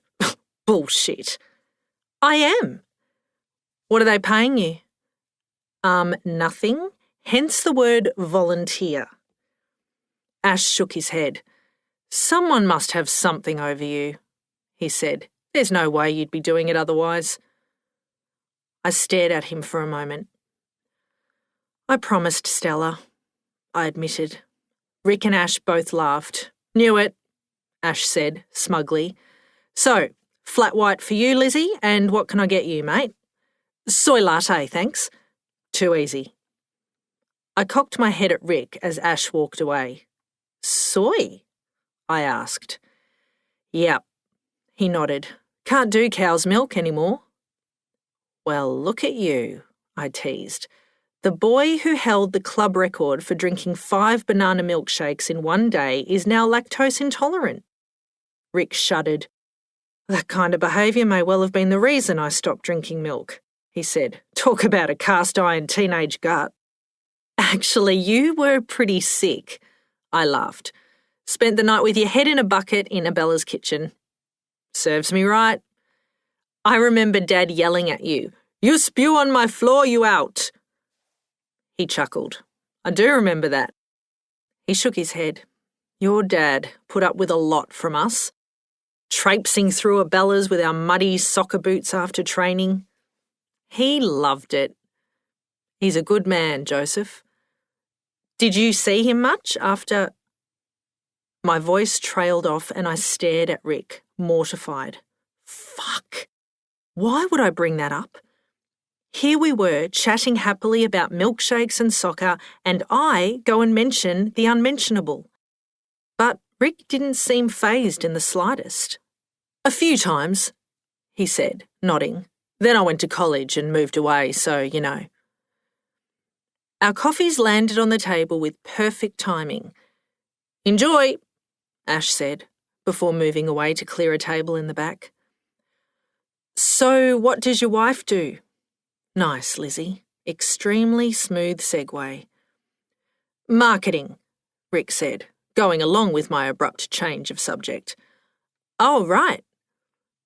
Part of me was desperate to address the elephant in the cafe, but I couldn't bring myself to shatter the veneer we'd established with our first conversation all those months ago. Best to stick to a safe line of questioning. Where do your kids go? A school over the other side. In Williamstown. No, north side, Thornbury. His voice seemed colder suddenly, and he avoided eye contact for the first time since I'd sat down. Clearly, he had no desire to discuss his family with me. Fair enough. A gust of cold air hit my bare neck as the door opened and someone came in behind me. Hey, should we order? His voice sounded warm again, and I was so relieved that I decided the least I could do was have a meal with the guy. It wasn't a candlelit dinner, for God's sake, just breakfast. The eggs Benny here is really good. Bullshit. I am. What are they paying you? Auntie Carmen said.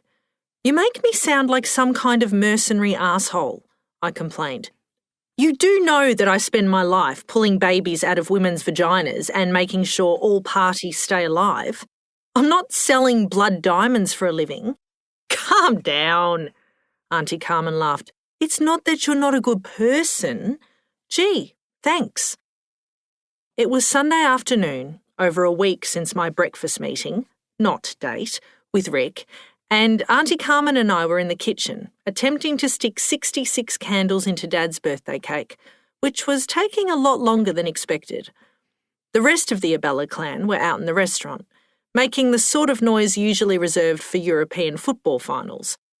Joey and Lucas were leading the pack at the back table, shouting at each other and a handful of the kids as they played a rowdy card game of speed. Luckily, Dad had closed the restaurant for the day, as I couldn't imagine customers wanting to hear, "Such a cheat!" and "I wasn't ready!" screamed across the room as they ate their lunch. Greg had gone off to quote a job, so was missing this week's Abella gathering. "Oh, damn, I'm working," he'd said, throwing his hands up and groaning in mock dismay when he saw Dad's birthday lunch on the kitchen calendar. "You sound devastated," I said, glancing up from chopping veggies and giving him a wry stare. He put his arms around me. "Can you please photograph and video every moment for me?" "Sure." I wrapped my arms around his neck. "I'll even get Rosa to tag you in the 50,000 photos she shares to Facebook during the actual event." Please don't." "I am sorry I can't be there for your dad, though." "I know." I'd given him a quick peck on the lips, which developed into a much longer peck, and we might have gotten a wee bit carried away if Stella hadn't walked into the kitchen at that moment. "Don't mind me," she'd said, grabbing an apple from the fruit bowl. "I'm just going back to my room to throw up." Greg and I had been in a kind of honeymoon period ever since our Alma Park picnic, and it wasn't waning.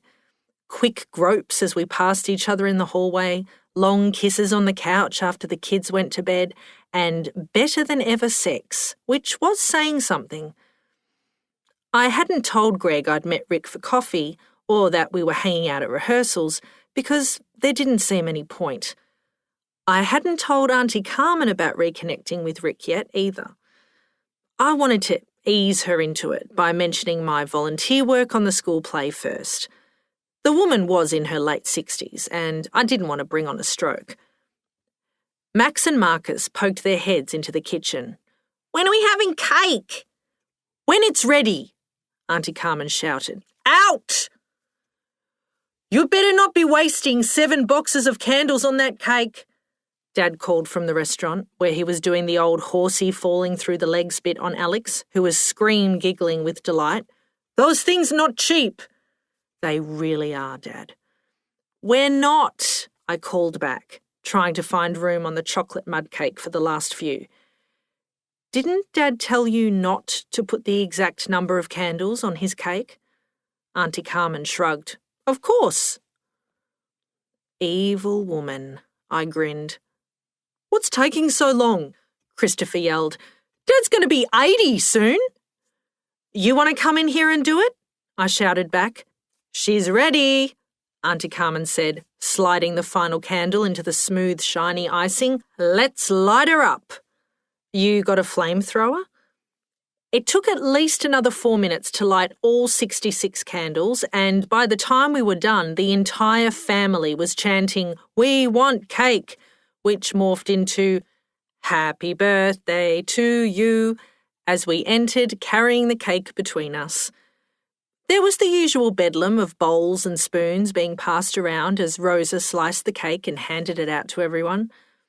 I squeezed in beside Lucas and Poppy at the far end of the table and was reminded of my 13th birthday when I'd also had a chocolate mud cake with way less candles. At least half the faces around the table were the same too. There was one face missing, though. "You okay?" Lucas asked. "You're on another planet there for a second." I dug my tiny fork into the cake. I was thinking about Melissa. "Melissa Morton?" Lucas said. "I still see her down the shops or walking her dog around the park." "Yeah, I saw her there a few months ago too. You say hi?" "Nah," I said, shrugging. "Bit weird, you know." "Yeah, right." "Her kids go to our old school," I said, watching Archie take a second slice of cake. "It's their fete today. I saw it on Facebook." "You should go." "Nah." He gave me a gentle nudge. "You should go." And it suddenly felt as if Lucas had given me the permission I'd been seeking. So I finished my cake and informed the clan that I had a few errands to run over this side of town. The kids stayed to play with their cousins, and I headed out the door and towards my old school with absolutely no plan whatsoever. I could hear the tinny pop music blasting out of the grounds from a block away and slowed my pace. I comforted myself with the fact that it was mid-afternoon, so Melissa might have already left, and even if she was still there, the chances of finding her in the crowd were slim. I'd more than likely end up heading back to Abella's without a story for my little brother. Rounding the corner, I could see the grounds of my old primary school heaving with people, stalls, rides and food trucks. There was a stage set up at the far end of the playground where some kind of children's hip-hop dance group were busting some impressive moves. Not much had changed in 30-something years. The red brick wall with its white targets, where Melissa, the boys and I had played endless hours of downball. The low wooden log benches lining the oval where Melissa and I had shared numerous packets of salt and vinegar chips. Even the portable classroom, where I'd murdered the MASH theme on recorder, was still standing. For someone who lived in a suburb that was forever being upgraded and reinvigorated, it was refreshing to see the structures of my childhood still very much intact. "Lizzie? No fucking way." "Oh my God," I gasped. Melissa was standing right in front of me, looking as shocked as I felt.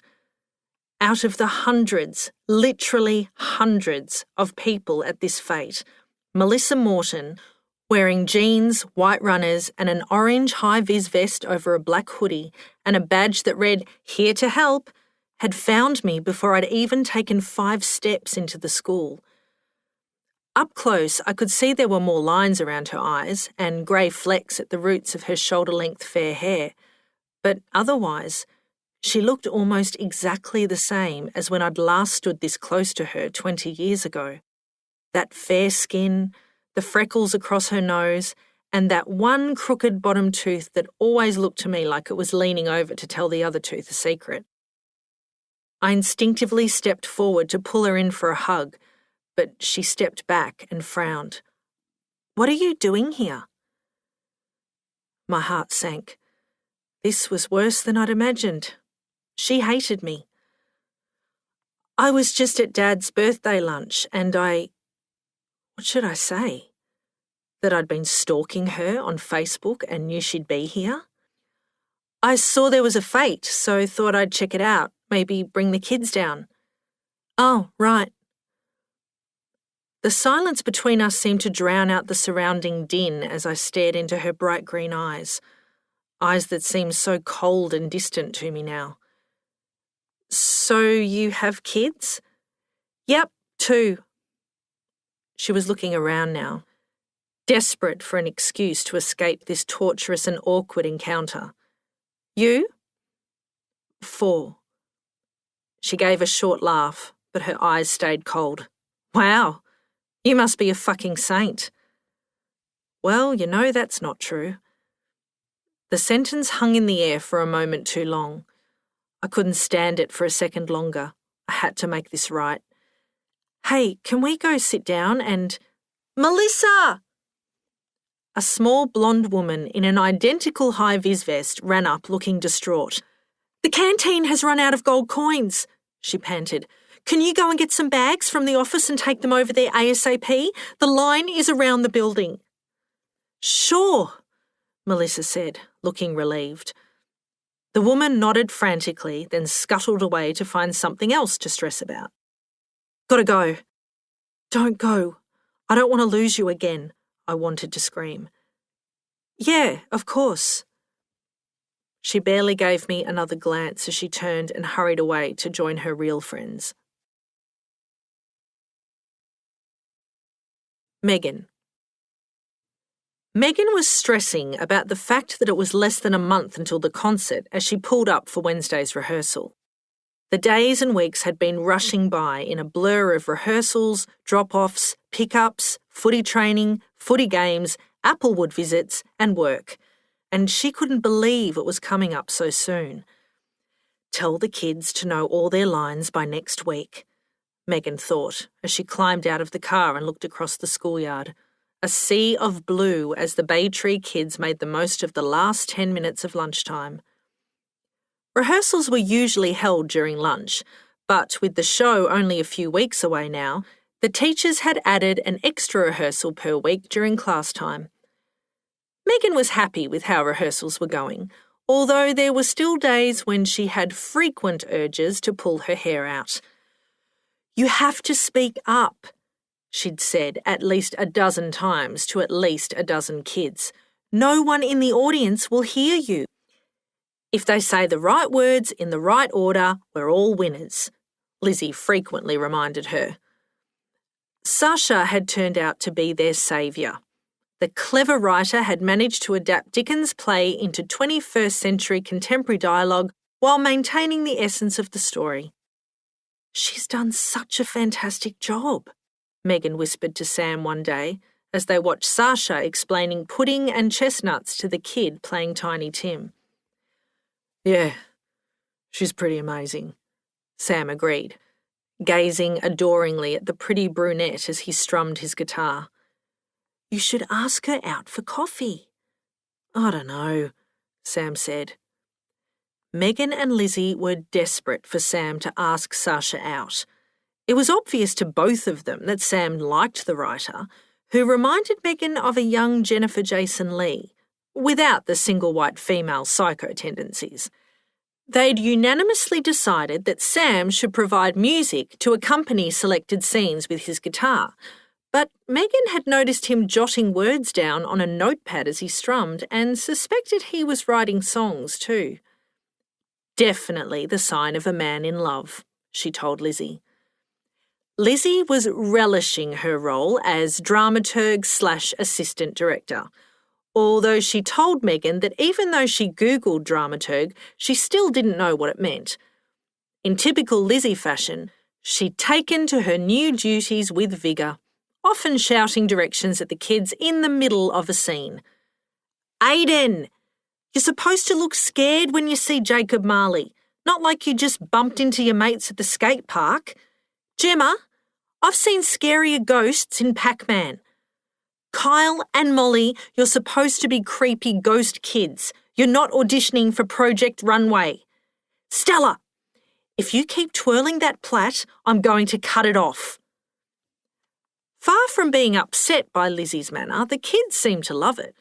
Stella's mum never shouts at me. Megan overheard a mournful Rocco complaining to Gemma one afternoon. I want her to say funny things to me too. Megan loved the bi-weekly rehearsals. They gave her a buzz she could never have imagined for doing a job she wasn't even being paid for. And Miss Mitchell was enormously grateful to have a smart, enthusiastic parent like Megan giving up her free time to do the job she was being paid for. The drama teacher spent most of the rehearsal time, when she was there, doing other work on her laptop, or running off to take calls from her ailing father.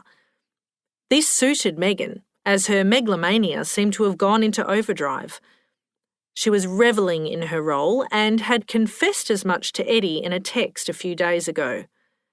Megan, think I'm turning into a control freak monster director. Eddie, well, at least you're not throwing fake birds at the kids' heads. Megan, no birds in Christmas Carol. Just a dead goose on the Cratchits' dinner table. Eddie, Hitchcock? Throwing birds at Tippi Hedren? Megan, what the fuck? Eddie, Jesus wept. I'm taking you to the Hitchcock Marathon at the Astor next month. Megan, I'll have to check my schedule.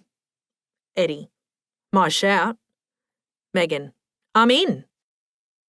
She wasn't quite sure how it had happened, but since their short coffee date, Megan and Eddie had become texting buddies. He travelled interstate for work a lot, so Megan hadn't seen him since they exchanged phone numbers outside the cafe, but they'd been texting on a regular basis. Megan had told herself that the communication between Eddie and her was part of keeping Henry's family in the loop. However, in the last week, she'd had to admit it had evolved. She got a kick out of their back and forth, especially the gifts. Eddie was mad for them, and felt like Eddie understood her in the same way Lizzie and Sam did. Megan had been surprised to find herself telling this stranger the chill email fuck-up story within a few minutes of that first coffee date. He'd thought it was hilarious. Saying a kid is ugly is pretty much certain death in my industry, she groaned. Kind of in society in general, actually, Eddie said, pulling in his cheeks to stop himself smiling. It's not funny. It is a bit, he said, allowing himself a wide smile that revealed a tiny dimple in his left cheek. Was the kid really that ugly? Stop it. No, but seriously, was he? Now Megan was trying not to smile. Yes, she admitted, but his arrogance made him even uglier.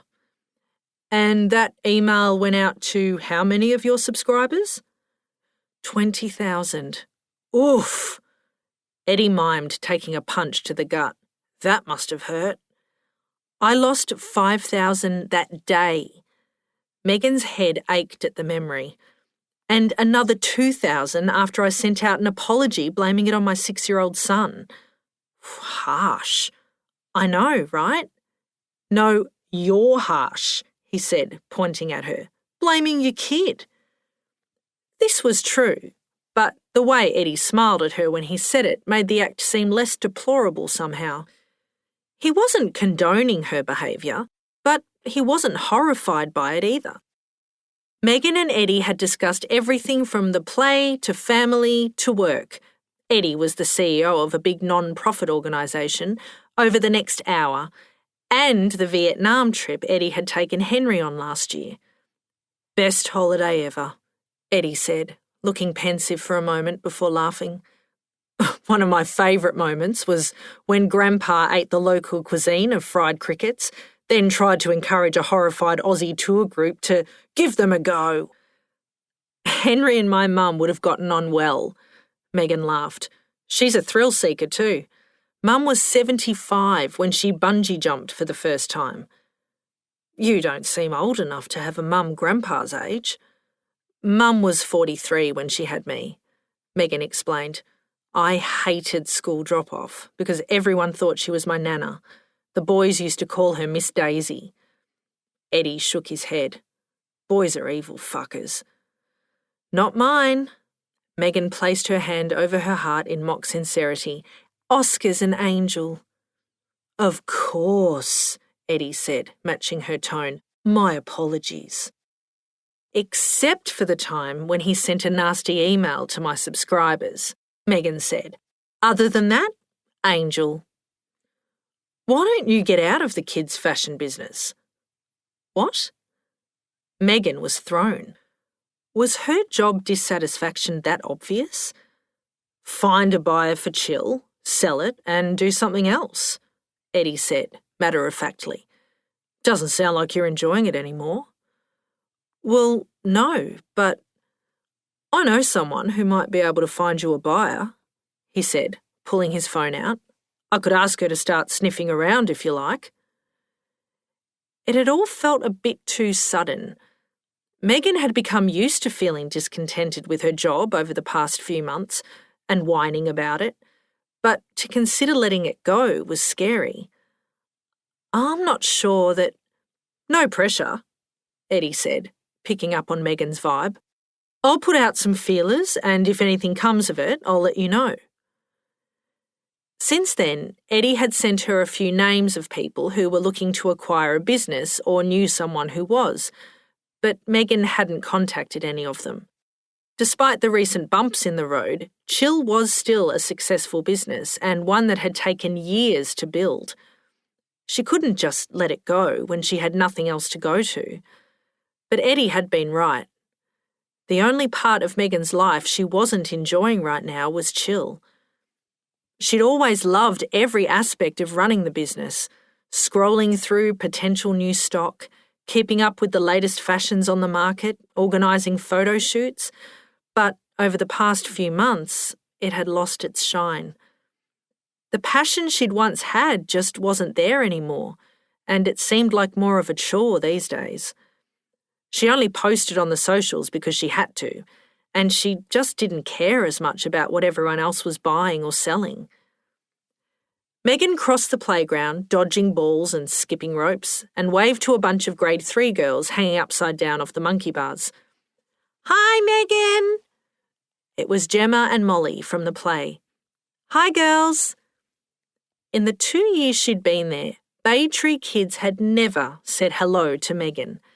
Now she couldn't walk 3 feet without a small child running up to give her a hug or shouting a greeting at her from across the yard. It felt nice. Megan found one of the activewear mums waiting in the hall for her, wearing her signature black leggings, black long-sleeve sweat top and gold sleeveless puffer. Hey, Megan. Hi. Shit. Megan had no idea what this woman's name was. The woman smiled, not offended in the slightest. Nicola. Hey, Nicola.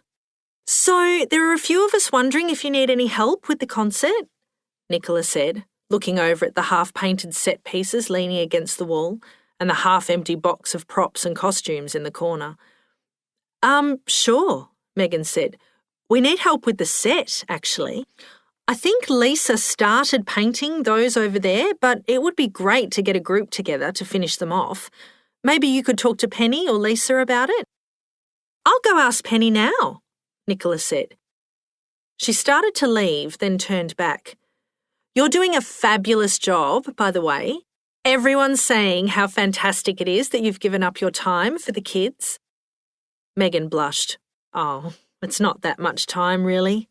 Rubbish, Nicola scoffed, waving her hand.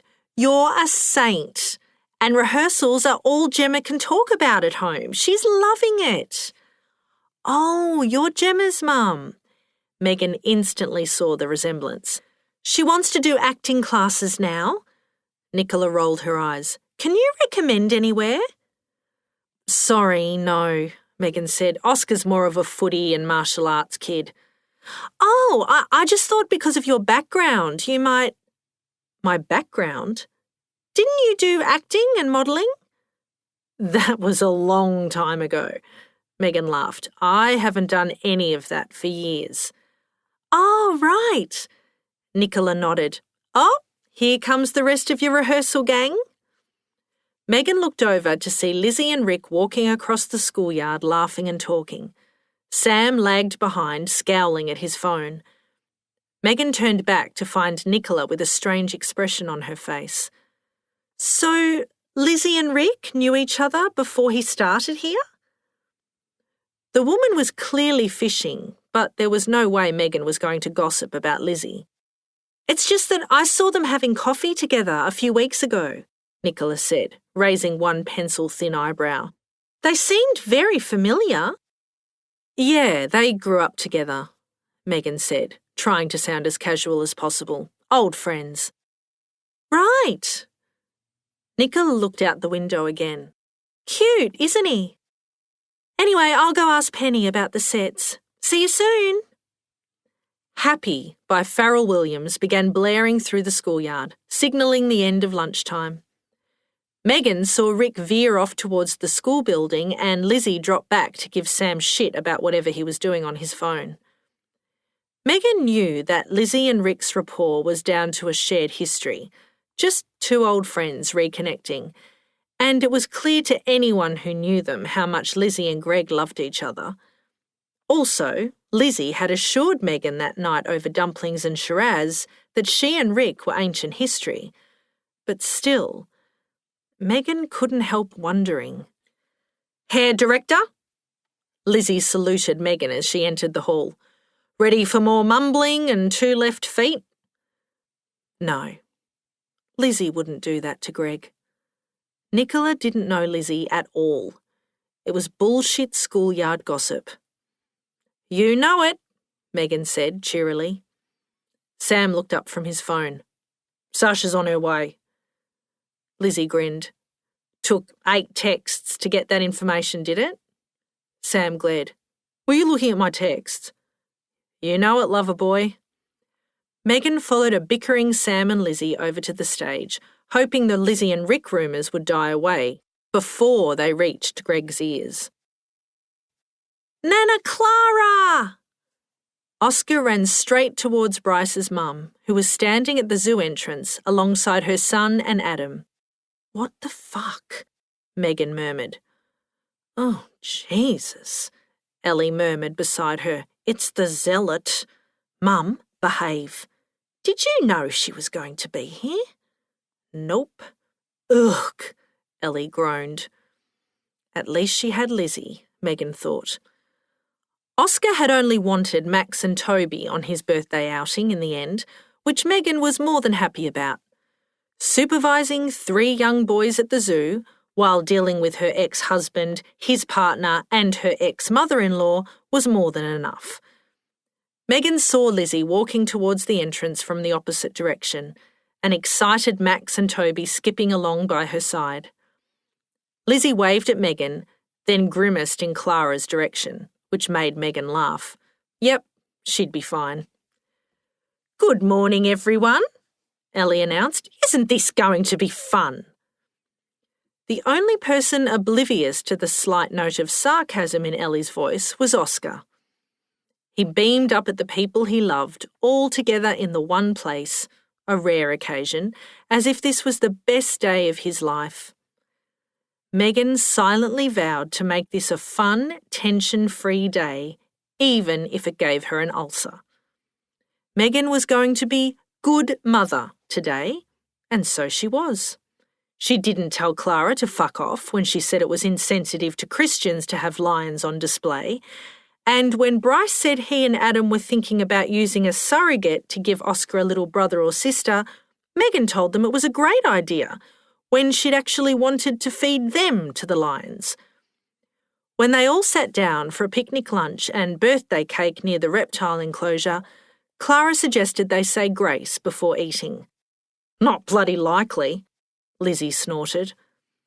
Clara's eyes bugged out of her head as Megan busied herself handing out sandwiches to the boys, trying not to laugh. I don't believe in that stuff anymore, Lizzie said, biting into a chicken sandwich. I grew up in a religious family and I go along with it to keep my dad and auntie happy, but I've decided it's not for me. That's unfortunate, Clara said in her most sanctimonious voice. Each to their own, Mum. Megan heard the warning tone in Bryce's voice and was surprised to see Clara immediately close her mouth.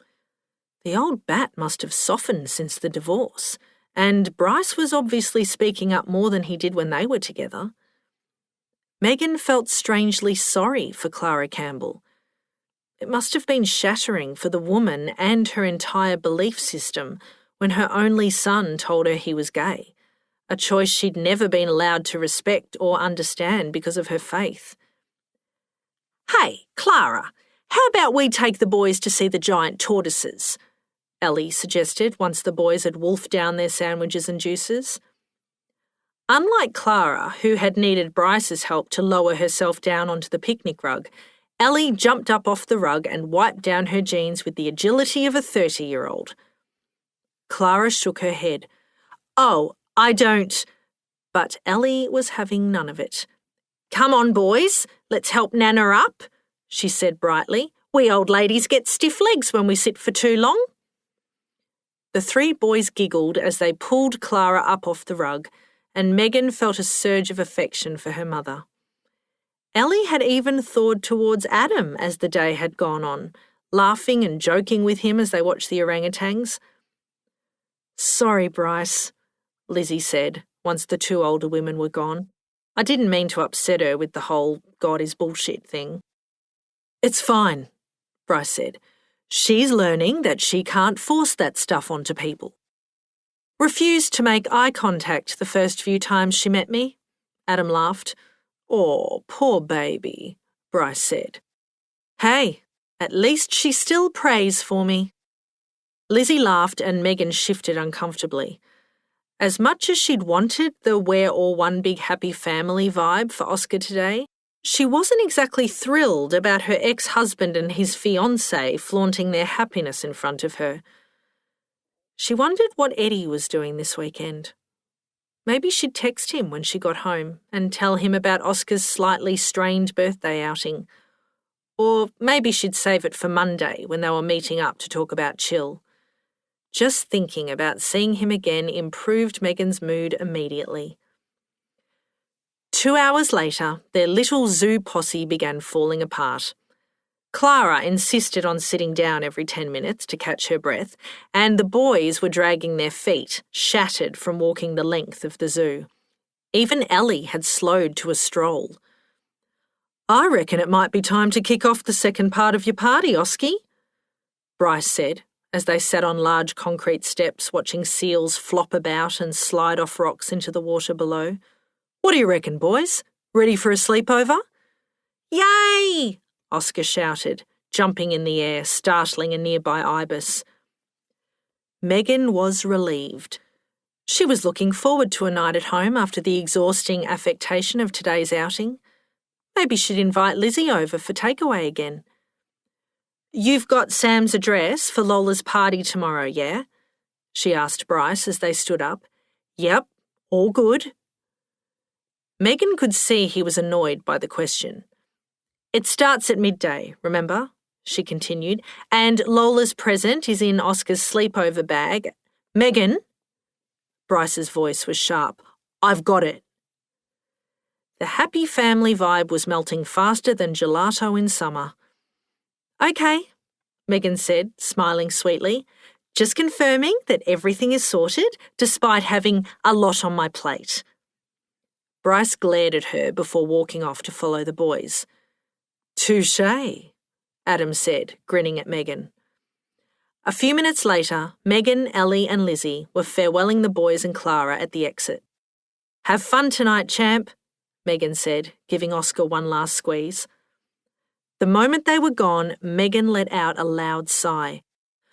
"Jesus, I could use a drink." "Just the one," Lizzie said, rubbing the back of her neck. "You two want to come back to mine?" Megan asked, getting out her keys. Ellie shook her head. "Think I'll head home." She touched her forehead. "Got a headache coming on." "You want a Panadol?" Lizzie asked, opening her huge tote bag and rummaging around. Sam called it her first aid bag. Lizzie had everything from Elastoplast to Mercurochrome in there. "Thanks, love," Ellie said, "but I should be okay till I get home." "Okay, let's go," Megan said. "I'll drop you straight home, Mum." But Ellie didn't move. "Mum?" Ellie swayed slightly and raised a hand to her head.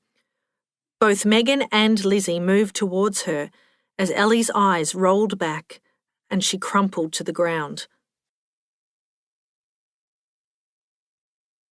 Sam. To Jack was here at hotmail.com. From Sam Hatfield, chef at bigpond.com. Subject: Birthdays are bullshit. Mate, it is now the end of what has been a long, weird day. I cannot believe you came. That's quite the hike from your redneck backwater. Not that I'm suggesting you hiked, or even hitchhiked. It'd be a bold serial killer who'd pick you up on a long, lonesome highway.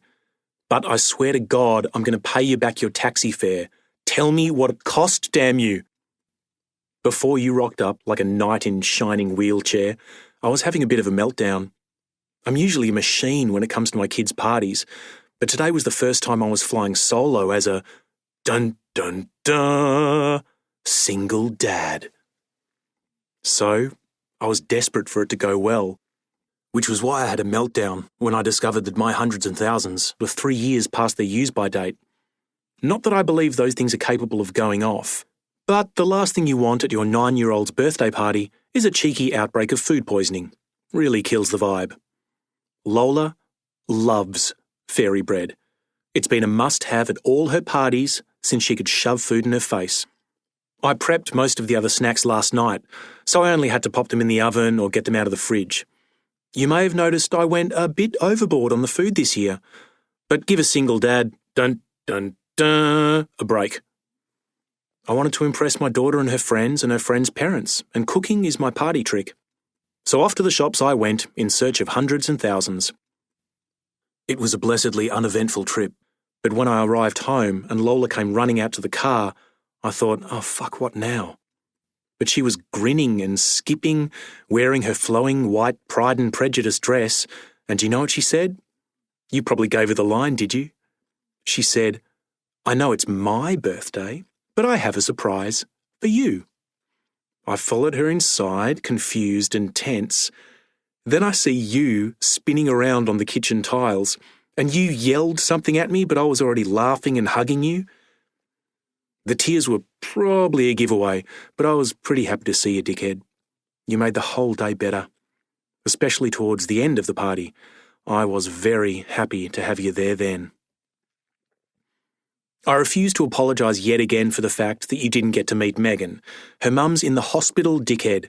Not about you, okay? But you met Oscar, yeah? That adorable kid? Well, just imagine him as a 6-foot-tall female. Anyway, it seemed to me that you were more than happy flirting with Lizzie. Megan might have cramped your style. Lola's so happy. She had a great time and loved seeing you. She said everyone loved the food too. I asked what her favourite was. Duh. The fairy bread. I did feel good about the food. I should have made triple the amount of guacamole, will I ever learn, but reckon I nailed it overall. You were outside showing Tyler your wheelie skills when I brought out my veggie samosas, and some kid's teenish sister/nanny who'd been there for about 2 minutes asked what they were, and I said, they're samosas, Indian. To which she replied, racist. Yes, dickhead, my serving of Indian food was racist. Or maybe my use of the word Indian to describe the cuisine was the culturally inappropriate part? Who knows? I was going to let it go, but someone else heard. Your favourite party friend, Lizzie. To the best of my recollection, the conversation proceeded thusly. Lizzie. Pardon? Girl. That was racist. Lizzie. What was? Girl. He said Indian? That's racist. Lizzie. No, that's the word he used to correctly describe the food he was serving. Girl. It was the way he said it? Lizzie. With a smile on his face. Girl. No, he just said, like, Indian. Lizzie. Do you go to school? Girl. Yeah. Lizzie. Do you do well? Girl. I do okay. Lizzie. Do better. Then Lizzie selected a samosa and took a huge bite, all the while looking straight at the poor misguided teen as she made near-orgasmic sounds. Once the food was out of the way, the rest of the party went pretty smoothly, don't you reckon? One kid cried, one spewed, and one I wanted to throw in the oven. And Puss Puss in the Corner was a hit. I'm still reeling a bit from Bridget's surprise appearance. I mean, we were halfway through Happy Birthday, for fuck's sake. The cake was out. That was orange zest you could taste, by the way. And the lolly bags were lined up by the front door ready for departure. Job was done. Eat your cake, take your kids, and let me have 3 quick beers. But there she was. The song trailed off as Lola screamed, "Mother!" and ran into her arms. You took control, instructing everyone to sing Happy Birthday at twice the volume as before, because we'd stopped before we'd finished, and that's the rule when you stop singing Happy Birthday. You always had a gift for bullshit. Did you see what Bridge gave Lola for her birthday? You were still there when Lola unwrapped that little number? I remember you appearing in front of Bridge as she approached me, engaging her in conversation while I retreated to the safety of the kitchen. I could hear you laughing and cajoling and saving me. But then you left, I think. I managed to squeeze in those 3 quick beers while I was cleaning up. Bridge gave Lola a MacBook Pro, the 15-inch model. Apparently it's been upgraded and pimped out as much as is possible. I looked it up just now before emailing you. Costs about $6,500. Lola's 9, dude. She doesn't need to hack NASA. Lola was over the moon. She's old enough to know it's a damn good computer, and prior to today was under the impression she wouldn't be getting her own laptop until high school. That's what I've been telling her for the past year. Bridge knows that. But hey, we're not a couple anymore, so I guess all that United Front bullshit has gone in the bin right along with our marriage. Lola hugged her and cried and thanked her so much for the computer, and then Bridge left. Job done. I have to go to bed, dickhead. I feel... what do I feel? Defeated. I put lots of time and effort into today. I wanted it to be great. I love my kids and they deserve good parties. But right now, today feels like a battle lost. Thanks again for coming. You're a soldier, and I know you're on my side. S. X. I never expected there to be sparks of any kind. I thought we'd catch up, maybe put some old issues to bed with minimum fuss, make some small talk and go about the rest of our days. But there were sparks. She's definitely still attracted to me. She blushed when I said she looked great.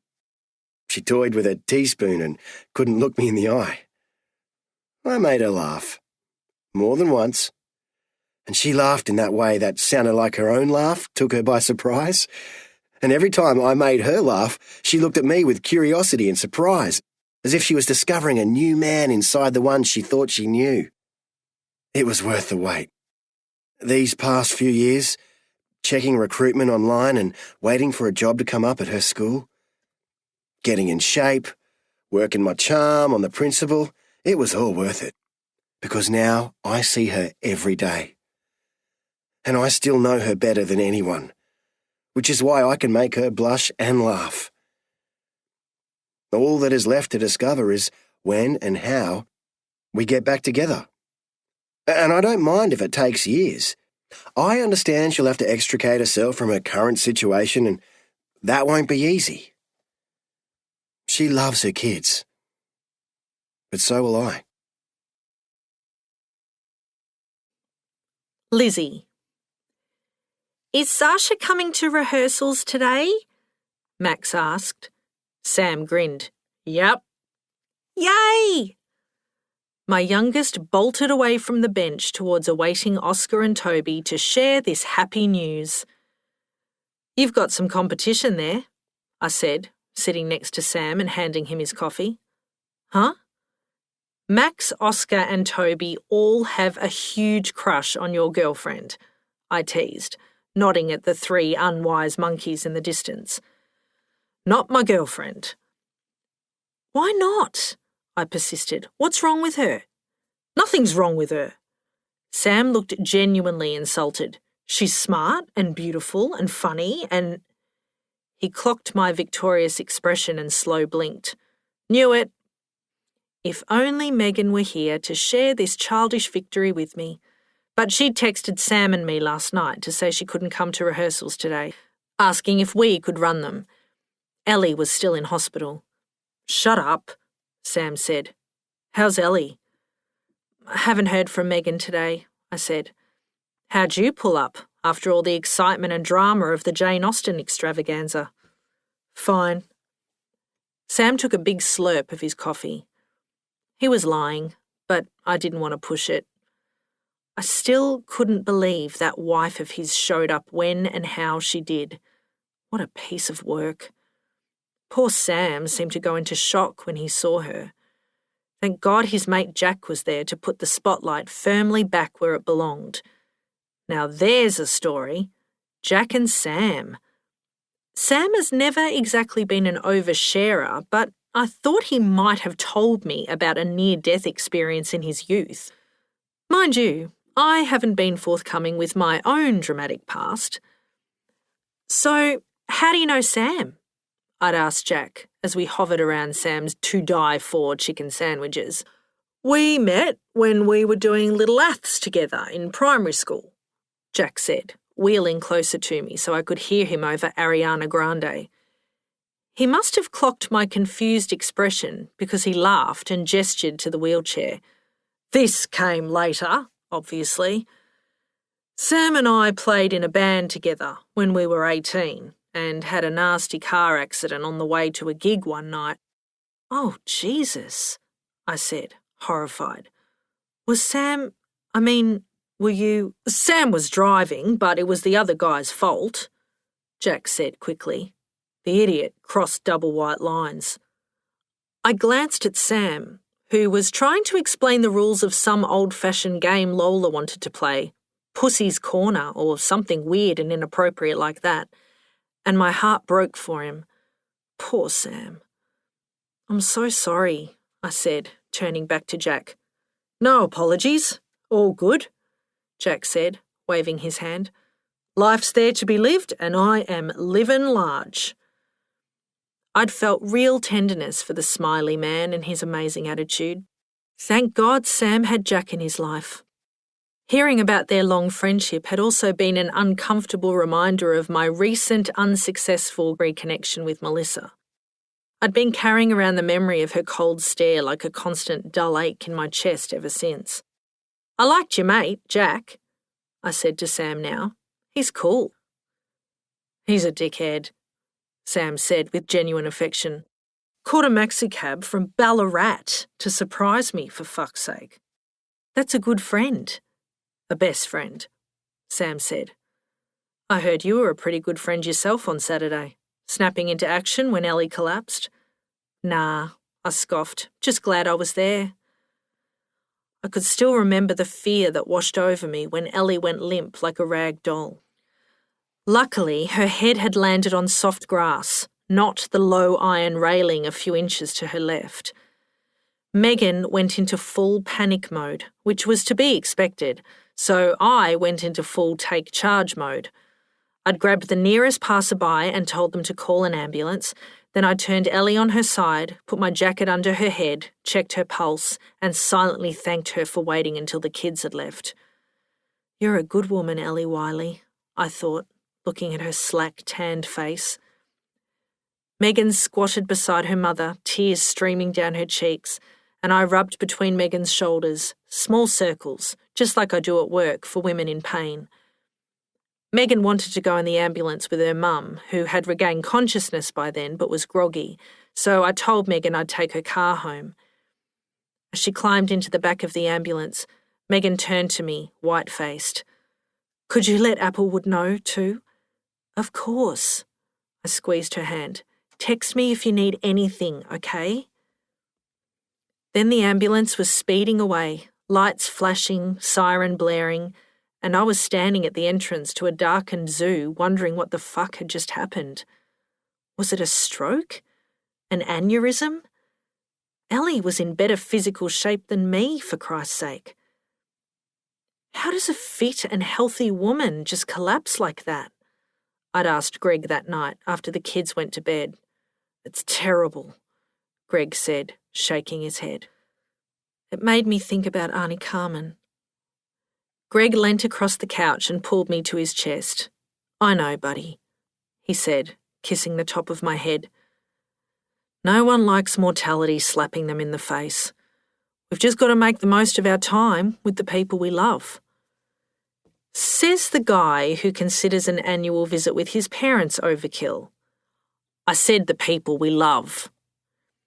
Greg's parents moved to Coffs Harbour a few years ago, and it was a relief for Greg and his sister. Stuart and Dale Barrett were far right-wing, sexist, racist, homophobic, fifth-generation Aussies who believed that the Clive Palmers and Donald Trumps were finally telling it like it was, and that all Muslims were terrorists. Suffice to say, they were not missed.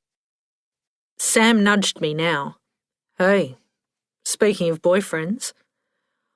I followed his gaze to see Rick walking across the yard holding an envelope. Yeah, he would be classified as an ex-boyfriend. Hey guys. Rick approached us, beaming. We on for lunchtime rehearsals today? Yep, we chorused. Found something I thought you might get a kick out of, Lizzie, he said, opening the envelope and shaking some photos into his hand. Bit of a blast from the past? He handed me the photos and I began to flick through.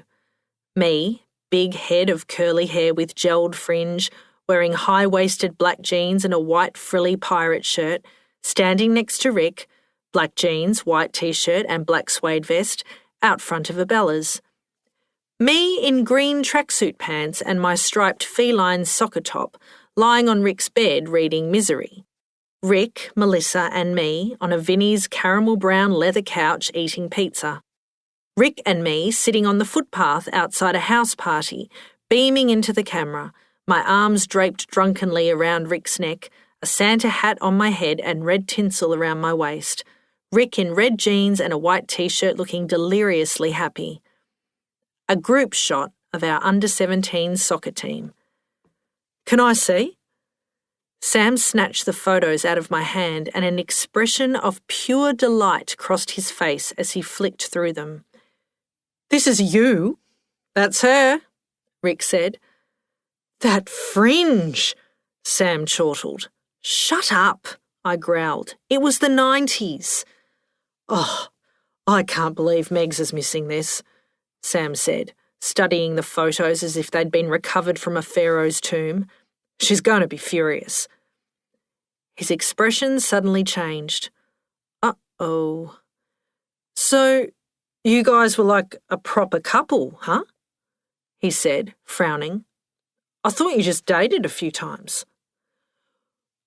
We were a couple for a little while, I said, avoiding Rick's eye, but we were part of the same big gang for a few years too. Oh, right. Men. Gotta love their lack of interest in details. If that had been Megan or Aileen or any other woman over the age of 12, they would have insisted on knowing every detail of my past relationship with Rick, including an annotated timeline of our entire relationship. Who's that? Sam said, pointing at a photo. Melissa, I said. She was my best friend. Cute. Sam nodded his approval. I saw her recently, actually, I said, looking at Rick.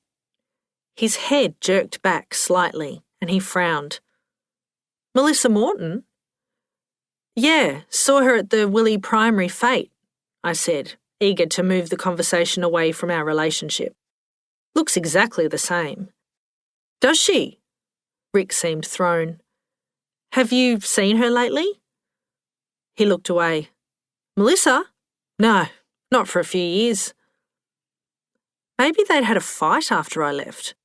I wasn't going to dig. That would bring up the kind of reminiscing that wasn't going to do me any favours with Sam sitting right here. I'd tell him one day, just not today. I looked back at the photo of us at the soccer club, with Rick looking super cute in his kit. I glanced up at the older version standing a few feet away and felt butterflies low in my belly. What the hell? All this nostalgia was affecting my brain cells. Gotta go, I said, standing up. See you both at rehearsals. The butterflies spread in all directions as I hurried away. Megan. How did Lizzie stand it? All that time in a hospital. Megan hated everything about them. The sterile antiseptic smell, the sound of rubber-soled shoes padding up and down endless white hallways, the depressing decor, and the sickness. Broken, diseased, decrepit bodies everywhere. From the young, jaundiced-looking woman in a wheelchair Megan passed in the corridor to the old man she glimpsed through an open door, in bed with tubes coming out of his mouth. It was all so depressing and undignified. The man in the bed looked at her and Megan realised she'd been staring. Ashamed, she quickly continued down the corridor, carrying coffee and 3 different types of chocolate back to her mum's room. She wasn't as good as she'd like to believe she was. A truly good person wouldn't react with disgust to sick strangers. The nurses and doctors in this hospital were the good ones. They did good things all day, every day. The only selfless act Megan had ever done was help out on a little school play. There she was, thinking she had it all going on with this good person bit, that she was the saviour of Bay Tree Primary and keeping Henry's spirit alive with her generosity of spirit, when it was all bullshit. Saviours didn't fall apart in the face of a crisis at the sight of their mothers prostrate on the ground. If it hadn't been for Lizzie, Megan felt ill at the thought. They'd whisked her mother off as soon as she arrived at the hospital. It seemed like hours before a doctor came out to talk to her. Bleeding on the brain, abnormal heart rhythm, not enough blood flow, pacemaker, ECG. Megan tried to process everything the doctor was saying, but all she wanted to know was, is my mum going to die? Her heart rhythm slowed, which is what caused her to collapse. The kind-faced doctor with short blonde hair and brown eyes told Megan, "Inserting a pacemaker is a quick and easy procedure, and your mum will be back home in a few days." A pacemaker? "They're more common than you think," she had continued, "and your mum will be able to resume her normal active lifestyle relatively quickly." Watching her mum sitting up in her hospital bed, texting concerned friends while complaining about the runny eggs she'd been served for breakfast that morning, Megan had to admit that Ellie seemed back to her normal self already. So much so that she'd sent Megan off to find her some chocolate to get the taste of that god-awful breakfast out of my mouth. "Megsie!" Megan turned to see her brother jogging along the corridor behind her. "Matt!" He'd come, thank God. She'd been so worried he wouldn't.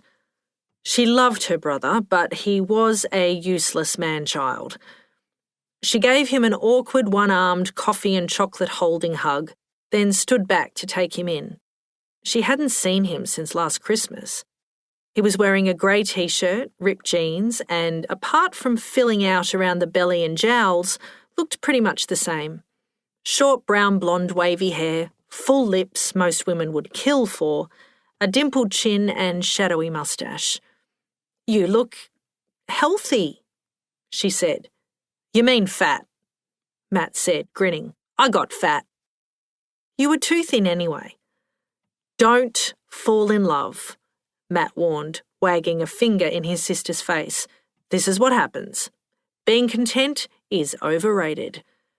"Who's the lucky man?" "His name's Derek," Matt said, beaming. "He's a nurse at Randwick." He shuddered.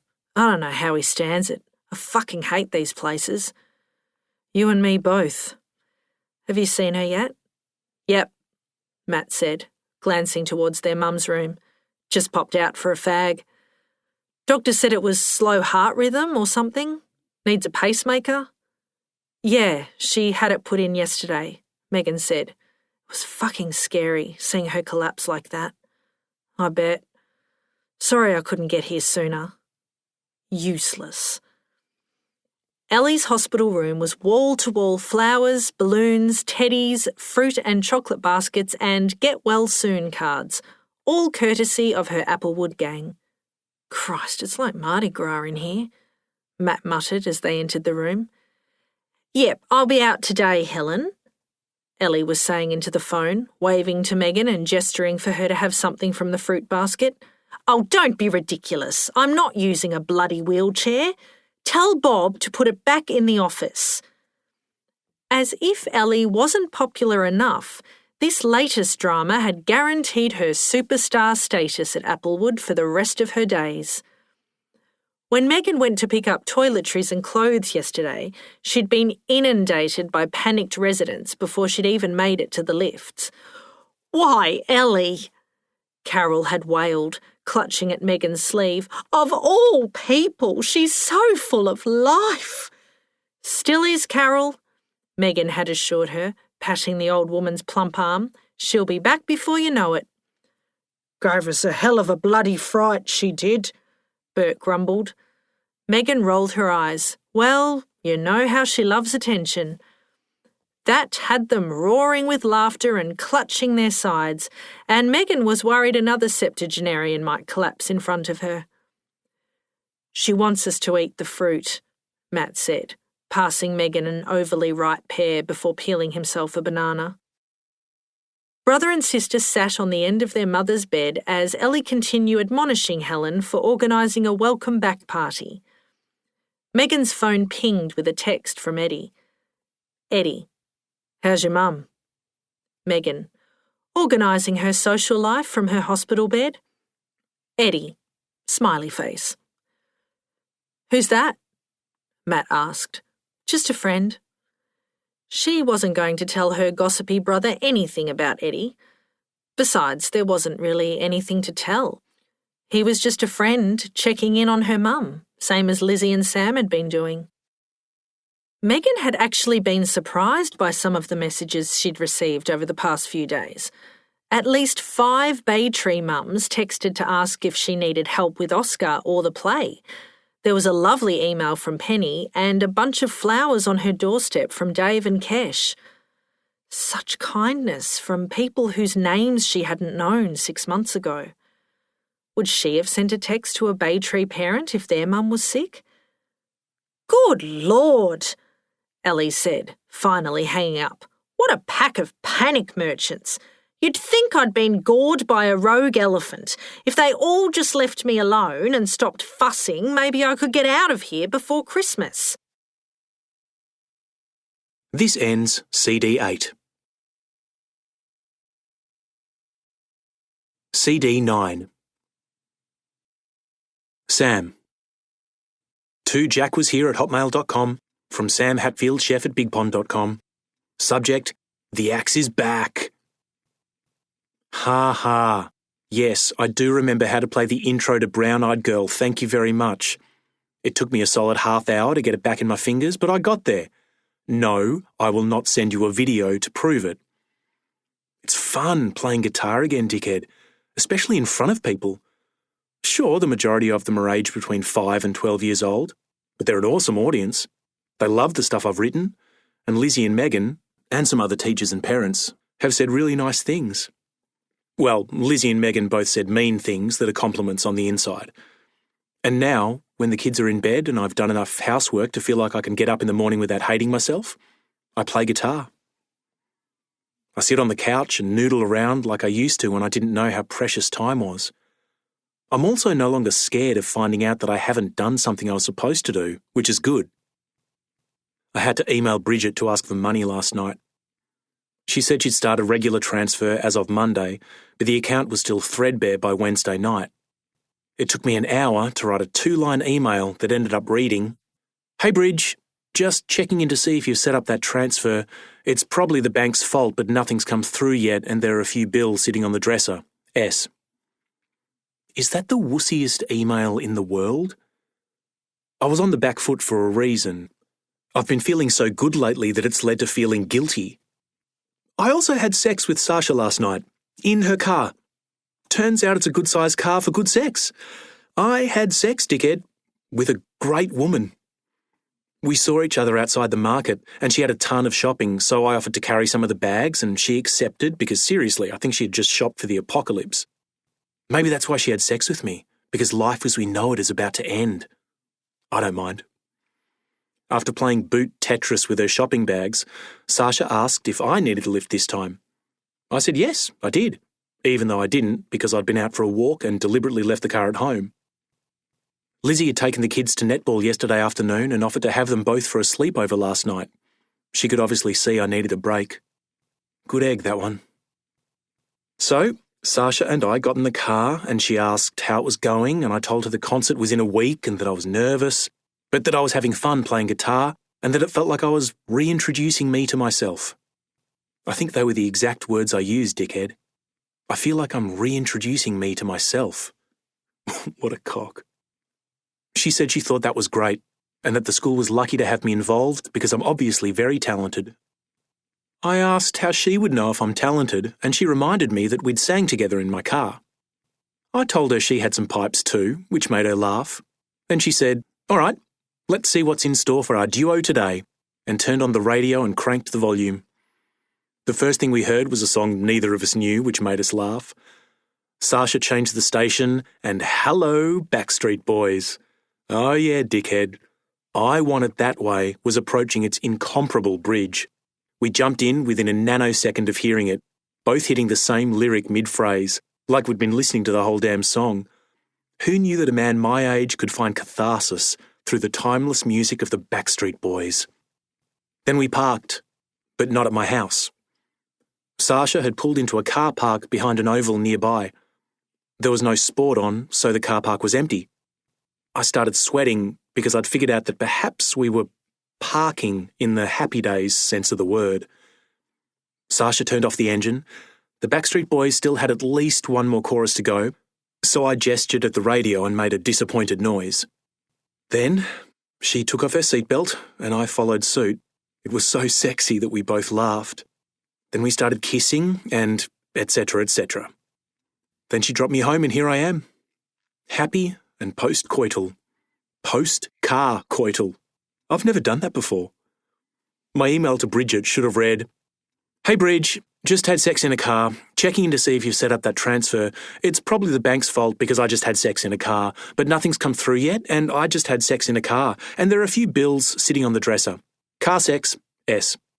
P.S. Not in the back seat like the songs, front seat, passenger side. And before you ask, dickhead, don't. I will not be providing a detailed description of the car sex. S. P.S. There's still no money in the account. Don't care." Lizzie.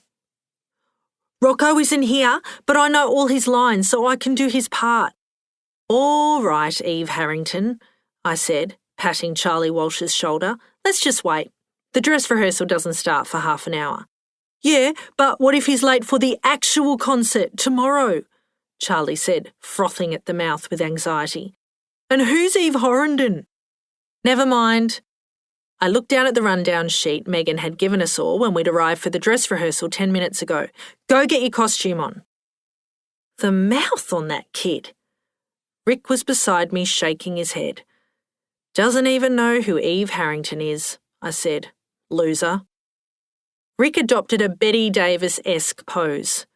Fasten your seatbelts, it's going to be a bumpy night. Nice.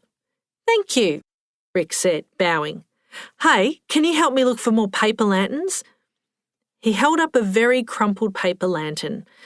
Meg said there should be more in the storeroom. I glanced around the hall. Sam was singing through the closing song, Have Yourself a Merry Little Christmas, with half the kids, and Megan and Sasha were doing a line run with the main cast. I was supposed to be checking props, which presumably included paper lanterns. Sure. 5 minutes later, Karen was leading Rick and me into the storeroom behind the office, which looked as if it were inhabited by a hoarder with very eclectic taste. The room was littered with boxes of all shapes and sizes, with labels like Miscellaneous Sport and Art and Fate. The shelves looked like a weird piece of installation art, displaying everything from piles of high-vis vests to a glue gun that had seen better days. Good luck, Karen said, giving us a wink and heading back to reception. Right, I said. You start there and I'll look over. I turned and suddenly Rick's lips were on mine and he was pushing me back against the high-vis vest shelves. It took me a moment to register what was actually happening, but the second I regained my senses, I forced him off me with every bit of strength I possessed. Rick! I cried. What the fuck? Lizzie. I was furious. What made you think that was in any way okay? I thought you... He trailed off, looking genuinely confused. Had he really thought something was going to happen between us? Had I given him that impression? Oh my God, what if I had? All those rehearsals when I'd chatted and laughed with him, the way I'd silently admired how sweet he was with the kids. But no, being friendly didn't give him the right to force himself on me in a fucking primary school storeroom that smelt like dirty socks. I was ready to storm out, but then Rick slumped onto a milk crate and stared up at me, looking broken. Suddenly, it was 20 years ago, and I was ripping his guts out all over again. I couldn't run away. Not this time. Rick, I'm sorry, I said, squatting in front of him but keeping my distance. I'm sorry if you got the wrong idea, but it is. It's wrong. Isn't there even the smallest part of you that still loves me, Liz? Jesus, the pain I'd caused this man was still causing him. Tears filled my eyes. I did, I said gently. Once. I did love you. Back then, of course I did. I know I acted badly, so badly, when I ran away like that. There's nothing I can say to make up for it. It was unforgivable. I was a coward and I should never have treated you like that. You didn't deserve it, and I'm so sorry. But I'm married now, and I love my husband. And I want you to be happy too, but I'm not a part of that. I'm sorry. Tears were streaming down my face now as I waited for him to say something. Anything. But he just stared at the floor, a weird, blank expression on his face. Rick? He turned towards me, his face stony and drained of colour. I went on the honeymoon, you know, he said in a strained voice. When I got to the resort, they knew it was my honeymoon, so I told them you'd died. Jesus. I told them you died, he repeated as he got to his feet and walked out. To lizabella19100@hotmail.com. From melissamoore@gmail.com. Subject: Hi. Hi, Lizzie. I got your email from Auntie Carmen. I've been wanting to send this ever since I saw you that day at the fete, but I was struggling to think of what to say. It was a total shock seeing you like that. I guess that much was obvious. It's been such a long time, and you caused us all a lot of pain back then. But I've thought about you a lot over the years. Of course I have. We were best friends. And since seeing you at the fete, well, I've been thinking about you even more than usual. I didn't know what to say to you when you showed up like that. But maybe we could try again one day. Life is short. I've only realised just how short recently, when one of the mums at our school was diagnosed with terminal cancer. 43 years old, for fuck's sake. So, yeah, I'm up for a coffee if you are. There's something else. I heard that Rick is teaching at your school now. I'm not sure what he's like these days, but I thought I should let you know that he went a bit weird after you left. He started getting into fights. Well, he started picking fights. A lot of fights. He'd sit on his own at sales and get drunk. Then he'd find the biggest guy, or guys, in the place and do whatever he needed to do to upset them enough to start throwing punches. He never came out of it well. I don't know if he was deliberately trying to hurt anyone or himself, but it was as if he wanted something from it. Apparently, he was paying Eamon off, remember the giant bouncer, not to step in.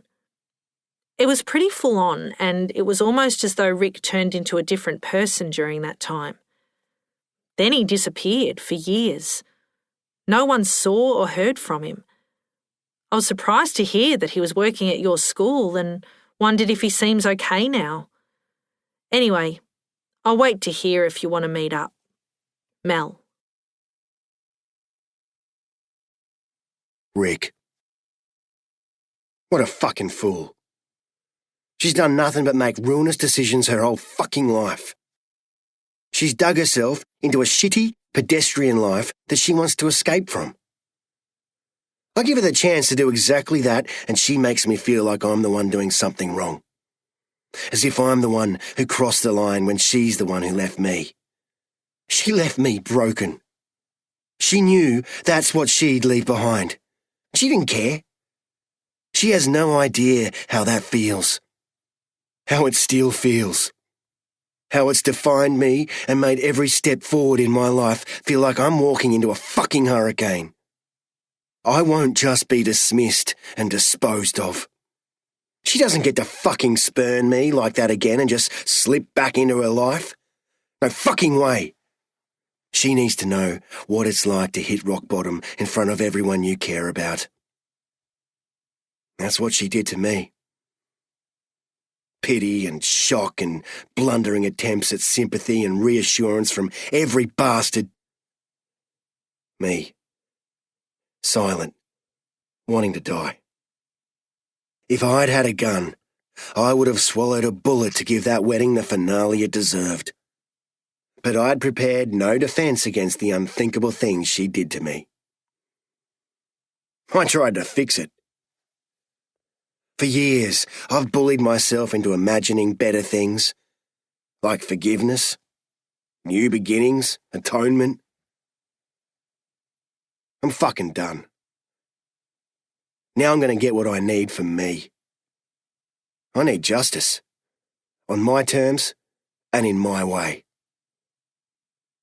I'm done wasting time. Concert day. Are you having a mental breakdown? It was Miyabi, the girl who'd witnessed my BAM, brownie apocalypse meltdown, months ago. No, why? I asked. You were rubbing your head, Miyabi said. My mum does that when she's stressed.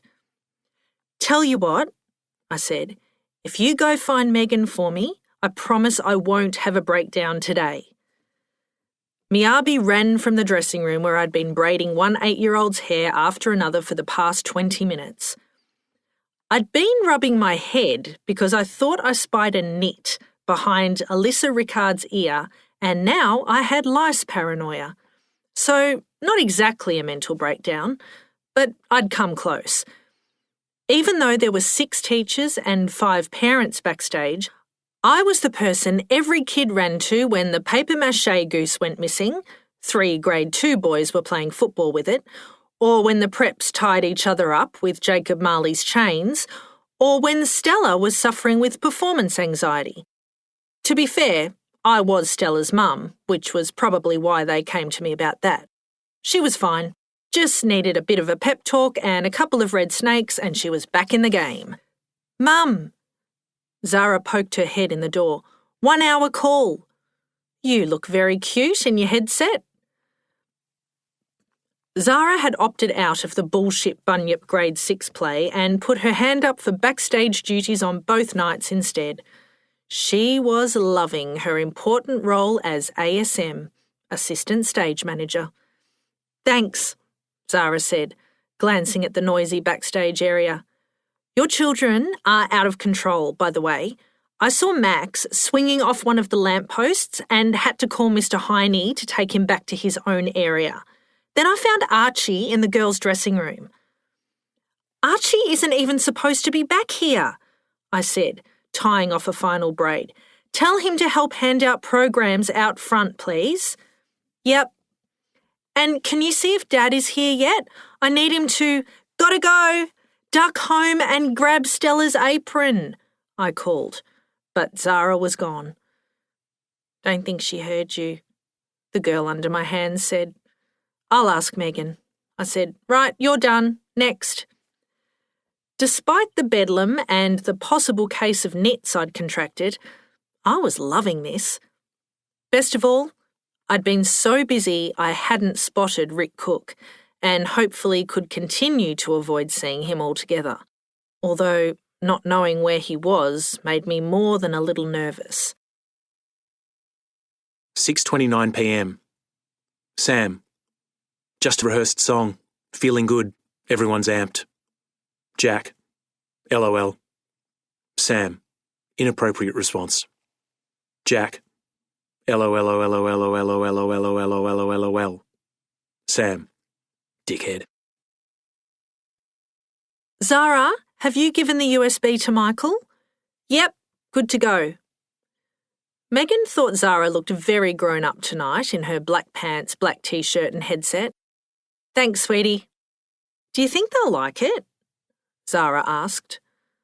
Megan looked up from the script where she was making last-minute cue notes for herself. They'll love it. Zara and her friends had filmed a news segment to play during the show, and it was brilliant. Lizzie had said Zara was a talented mimic, but Zara's impersonation of Tracy Grimshaw reporting on Scrooge's miraculous transformation was spot on. Zara, you're amazing, she'd cried after watching it.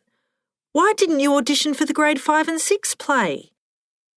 I'm more of a screen performer, Zara had said, looking as serious as a young De Niro, and that play was lame. Megan had to agree. Megan, Lizzie wants you. Thanks, Miyabi, but I don't think people in Adelaide needed to know that. Megan began walking across the crowded backstage area, and as she neared the dressing rooms, she noticed 3 mums, Nicola, Rebecca and Farida, standing at the top of the steps that led outside. They looked upset and were gesturing madly to each other. What's that about? Megan wondered. 6:35 p.m. Sam. Something's going on. Jack. What's going on? Sam. Dunno. Doesn't sound good though. Jack. There's far too many of you crying. Sam. Who's crying? What? Jack. There's far too many of you dying. Sam. Dickhead. Jack. His dad shot him. Sam. You need to talk to someone. Jack. We don't need to escalate. Sam. I'm going now. I can't believe she did that on school grounds. She's been leading him on ever since he got here. Breaking his heart once clearly wasn't enough. What's this? Nicola, Rebecca and Farida froze, mortified, as Megan appeared behind them. We were just talking bullshit about my best friend, Megan finished Nicola's sentence. The women's expressions flipped from guilty to defensive.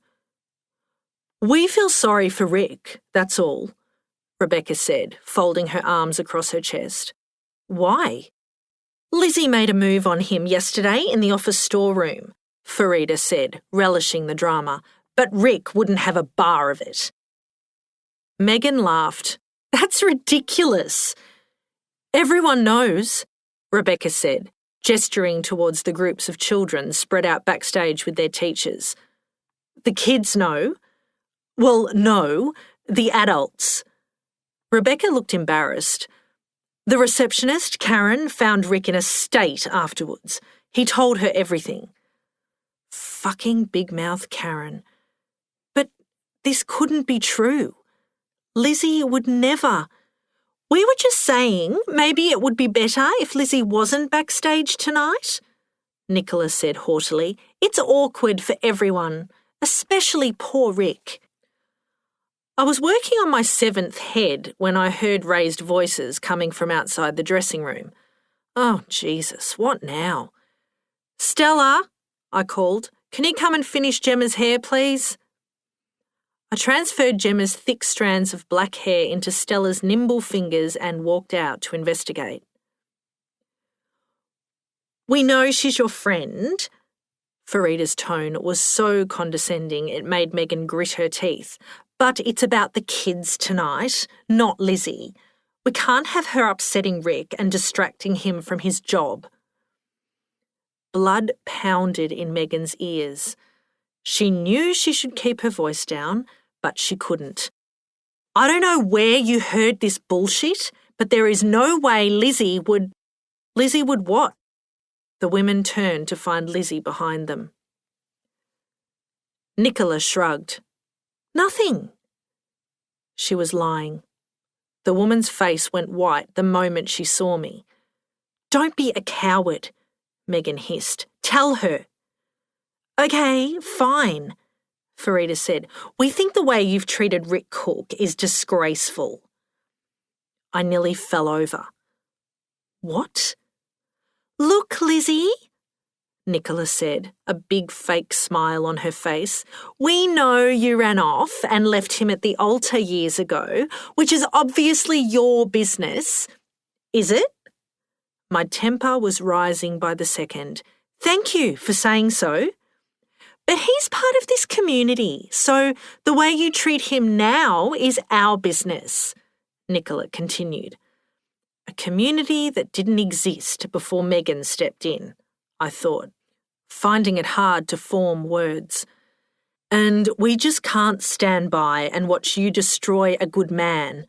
Again, Rebecca chimed in. So maybe you should just go home.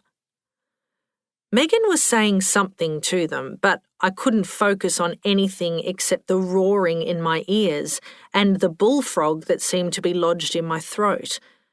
So it was true, even if I'd tried to tell myself it wasn't. I'd made Rick and everyone else think I wanted to be with him again, to get him back. Not only that, but I'd been found out. The real Lizzie had finally been revealed. These stupid women's information might have been bogus, but the result was the same. They knew me now. They knew what a horrible coward I really was, just like Melissa and Rick had for years. And everything I'd spent years burying was crawling up out of the ground to reclaim me. 6:38 p.m. Sam. Shit. Getting heated. Lizzie's in it too. Rick's gone to check it out. Jack. You okay? Jack. Oi! Sam. Soz. Sam. Bridge is here. Jack. Did you know she was coming? Sam. Nope. Just spotted her in the audience. Jack. Do your thing, mate. Sam. What thing? Jack. Why are you there? Sam.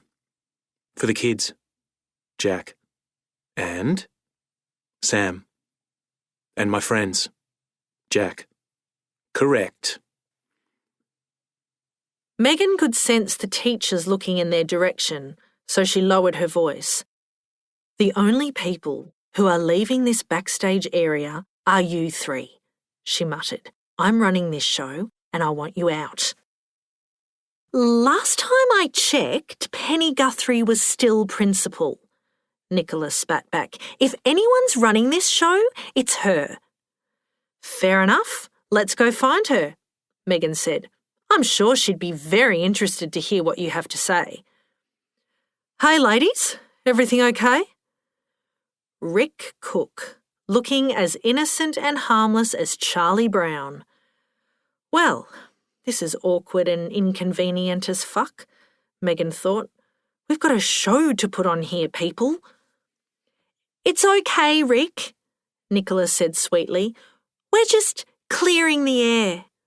Lizzie, you okay? Greg. Jesus, where had he come from? Now it was awkward as fuck. What are you doing back here? Lizzie looked like she was about to vomit. Stella left this in the car, he said, and gestured to the beige apron in his hand. I thought she needed it for the play. Everything okay here?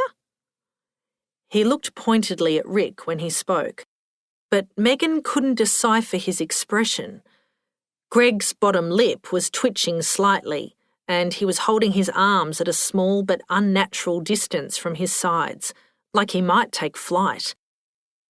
Rebecca decided she was the best person to tackle this little imbroglio.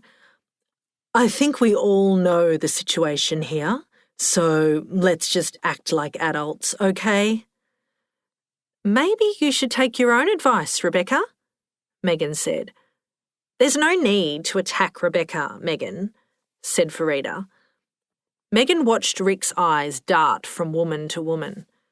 Greg's eyes stayed fixed on Rick. Megan felt like she was holding the pin in a grenade. Okay, Farida, she said, making placating motions with her hands. Let's all remember why we're here. We're here to let Rick know that he has the backing of the school community, Nicola said, pulling the pin from the grenade. What does that mean? Greg's tone was flat and low, a semitone away from a growl. Greg, I'm sorry if this is awkward for you and Lizzie, Farida said, but let's call a spade a spade. Things have been done that can't be undone, and you two have to deal with that in your own way, but what's been done? Asked Greg. Rick stepped forward, holding his hand up to Farida. It's okay, Farida. There's no point going over it again. What's been done? This time, Greg directed the question at Rick, his voice calm but direct. Now, Greg, Rebecca began, this is difficult for everyone. Sure, Greg interrupted with an almost gentle smile, but it sounds like, from what you're saying, that it's mostly difficult for me and Lizzie. So I want to know, what's going on? Megan couldn't stand it anymore. She threw the grenade. These three are saying that Lizzie kissed Rick, she announced, glaring at the women as she spoke, and that she's been leading him on and has broken his heart all over again. Nicola, Rebecca and Farida stared, eyes wide, looking as if a judge had just pronounced a guilty verdict. Megan felt woozy as she checked her watch. They had to get ready for the concert. She looked up to find Greg nodding slowly. His bottom lip seemed to have disappeared altogether, and Lizzie was looking at Greg, shaking her head in the same rhythm as Greg's nodding. Everyone stood very still.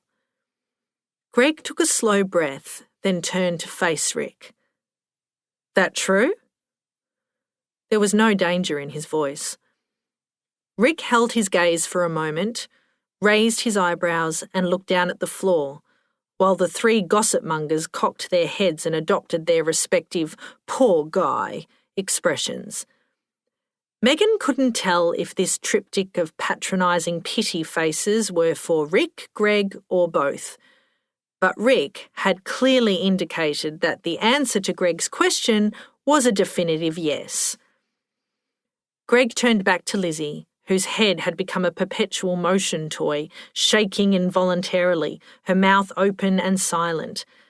Then he looked at everyone in turn in this circle of awkward combustible controversy. Wow, Greg said, then did something Megan wasn't expecting. He chuckled, sort of a snorty scoff.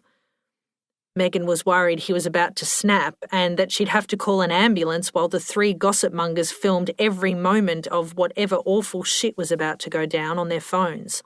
What a crock of shit.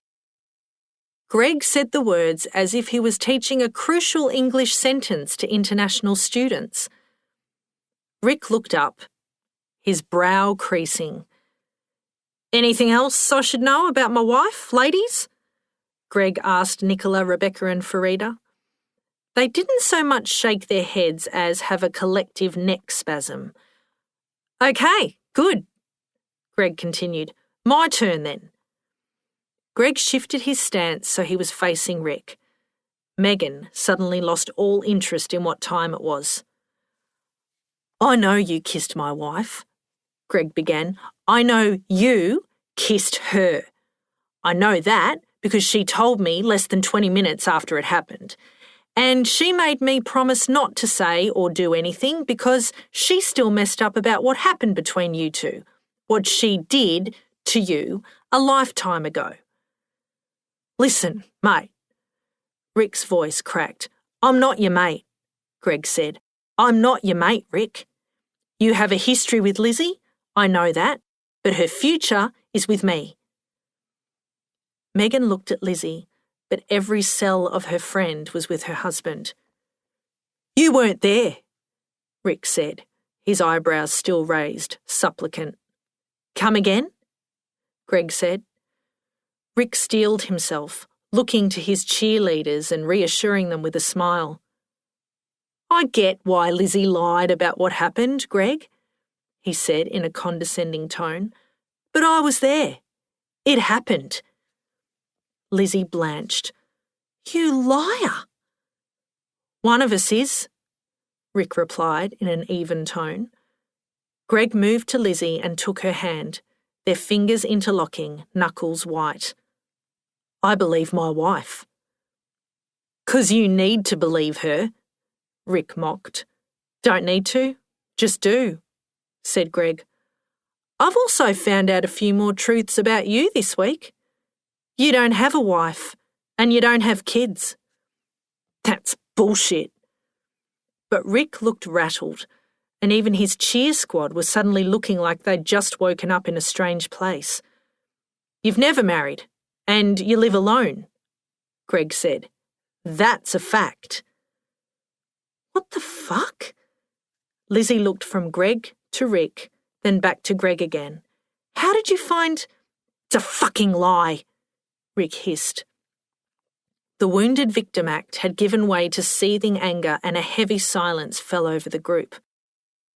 I'm sure we could all have a fascinating existential discussion about the nature of truth, Megan said finally. But Greg says he knows what happened and he believes his wife, right? Correct, said Greg. And I believe Lizzie too. She's my best friend and I believe her, Megan said. Which means I think you're lying, Rick. I think you're a liar. That's your right, Rick sneered, shooting Megan a disdainful look. I don't need you to tell me what I have the right to do or not to do, Megan said, darkening. Maybe tell these three what their rights are. She gestured to Nicola, Rebecca and Farida. Because they seem to give half a shit about what you have to say. Mainly because they all imagine themselves sitting on your face while you try to whisper sweet nothings through a mouthful of panani. The three women gasped as if they'd just witnessed an awful act of violence. Megan briefly wondered if she'd gone too far, but then decided she was fine with that. Rick, listen, Lizzie said tremulously. I told you I was sorry for what happened, for what I did to you. You're not sorry, Rick snapped, his eyes flashing angrily. Hey! Greg stepped forward, placing himself behind his wife's left shoulder. Guess what, mate? Rick hissed. This has nothing to do with you. Rick, Lizzie began, trying to defuse him. No! Rick was starting to shake. He doesn't get to be involved in this. This is about you and me. You and me. Not him or anyone else. You should have been with me. You should be with me. Stop, said Greg. Rick, please. Lizzie sounded desperate. Nicola, Rebecca and Farida were no longer enjoying the show and were trying to back away slowly, to extricate themselves from the snowballing ugliness. Rick, please. Rick mimicked. Jesus fucking Christ. I tried begging, Lizzie. I begged and begged, but you weren't even there. You didn't give a shit. You had another life to lead, a life without me. But you were wrong, and you needed to know that. You needed to be kissed, to be reminded of..." Rick trailed off. Nicola, Rebecca and Farida stopped dead in their tracks, and Greg's entire body seemed to grow by at least 5%. Lizzie looked at Rick with a mixture of pity and anger. It was time to put a full stop on this, Megan thought. She spoke in a measured, even tone. "Rick, you need to go." Rick's breathing was shaky, and blotches of red spread across his face and neck. He looked wild, and Greg looked like he might rip him in half. "Megan! Mum!" Zara appeared, looking annoyed. "You're supposed to be running a warm-up on stage in 5 minutes," she said. "Oh, hey, Dad, what's..." Zara furrowed her brow as she tried to read the situation in front of her, like she was trying to find the 3D image in a magic eye picture. Rick shot Lizzie one final look, then walked down the stairs and out of the building. "Jeez, this concert is making everyone freak out," said Zara, throwing her hands up. Nicola leant forward. "Megan, look, out! Out, out, out, out, out!" Megan barked at Nicola and her minions. The three of them almost sprinted away towards the auditorium. "So, warm up?" At least Zara still had her eye on the prize. "We're coming now, darling," Lizzie said, putting her arm around Greg's waist. "Go get everyone together." Zara scrunched her face at her parents' public display of affection and left. The three friends looked at each other and took a few collective deep breaths. Megan put her arms around Greg and Lizzie, and they shared a good, long, necessary hug. Megan pulled back and looked at Greg. "I'm going to need to borrow her." "Just don't pash her, okay?" "No promises." Megan took Lizzie's hand. "Come on, let's go." Lizzie gave Greg another hug with her free arm. "See you after." Greg smiled. "You will." To Jack was here at hotmail.com from Sam Hatfield Chef at bigpond.com. Subject: Shitfight. Hey dickhead. The school concert to end all school concerts is done and dusted. I feel like I've just run a marathon, or at least for a tram. I'm pretty unfit, so those two experiences aren't that far removed. I thought I was going to drown my fretboard in sweat before I even started, before I even knew Bridget was there. The first half of the concert ran so smoothly, I think it took all of us by surprise.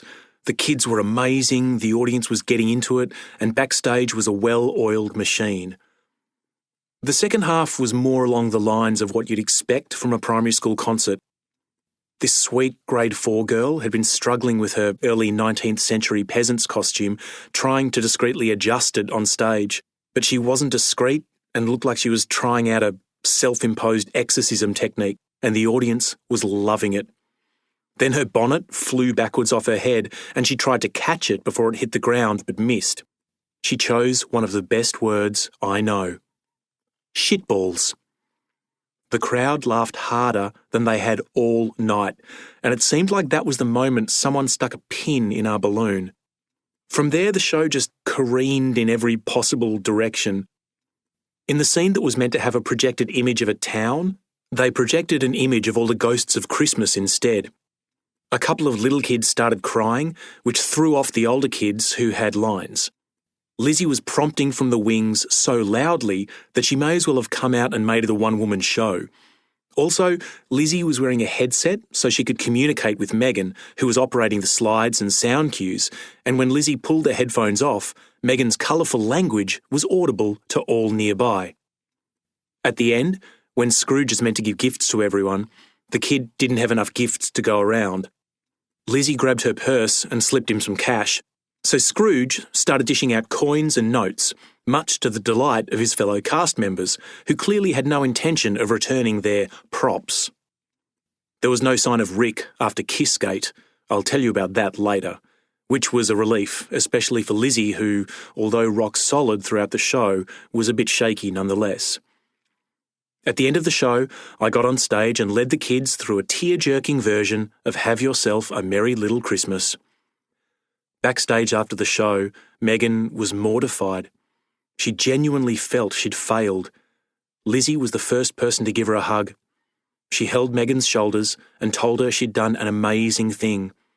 So I started playing Alex Lloyd's Amazing, yes, I still remember the chords, thank you very much, which earned me a hug from both of them. I felt so happy, dickhead. Then Penny Guthrie was there looking like a proud den mother. Megan's mum, Ellie, was jumping up and down, hugging her daughter, her new pacemaker working overtime. And all the kids were flapping around, peeking off their little heads. They accosted Megan and Lizzie in small groups, saying how much fun they'd had and how this was the best concert ever and begging them to do it again next year, at which point Lizzie looked to Megan with an expression of distilled horror. Then Megan beamed and hugged Lizzie again, and all the kids cheered and whooped, and one prep boy asked if they were gay. Henry's grandson, Eddie, and what must have been his entire extended family came backstage too.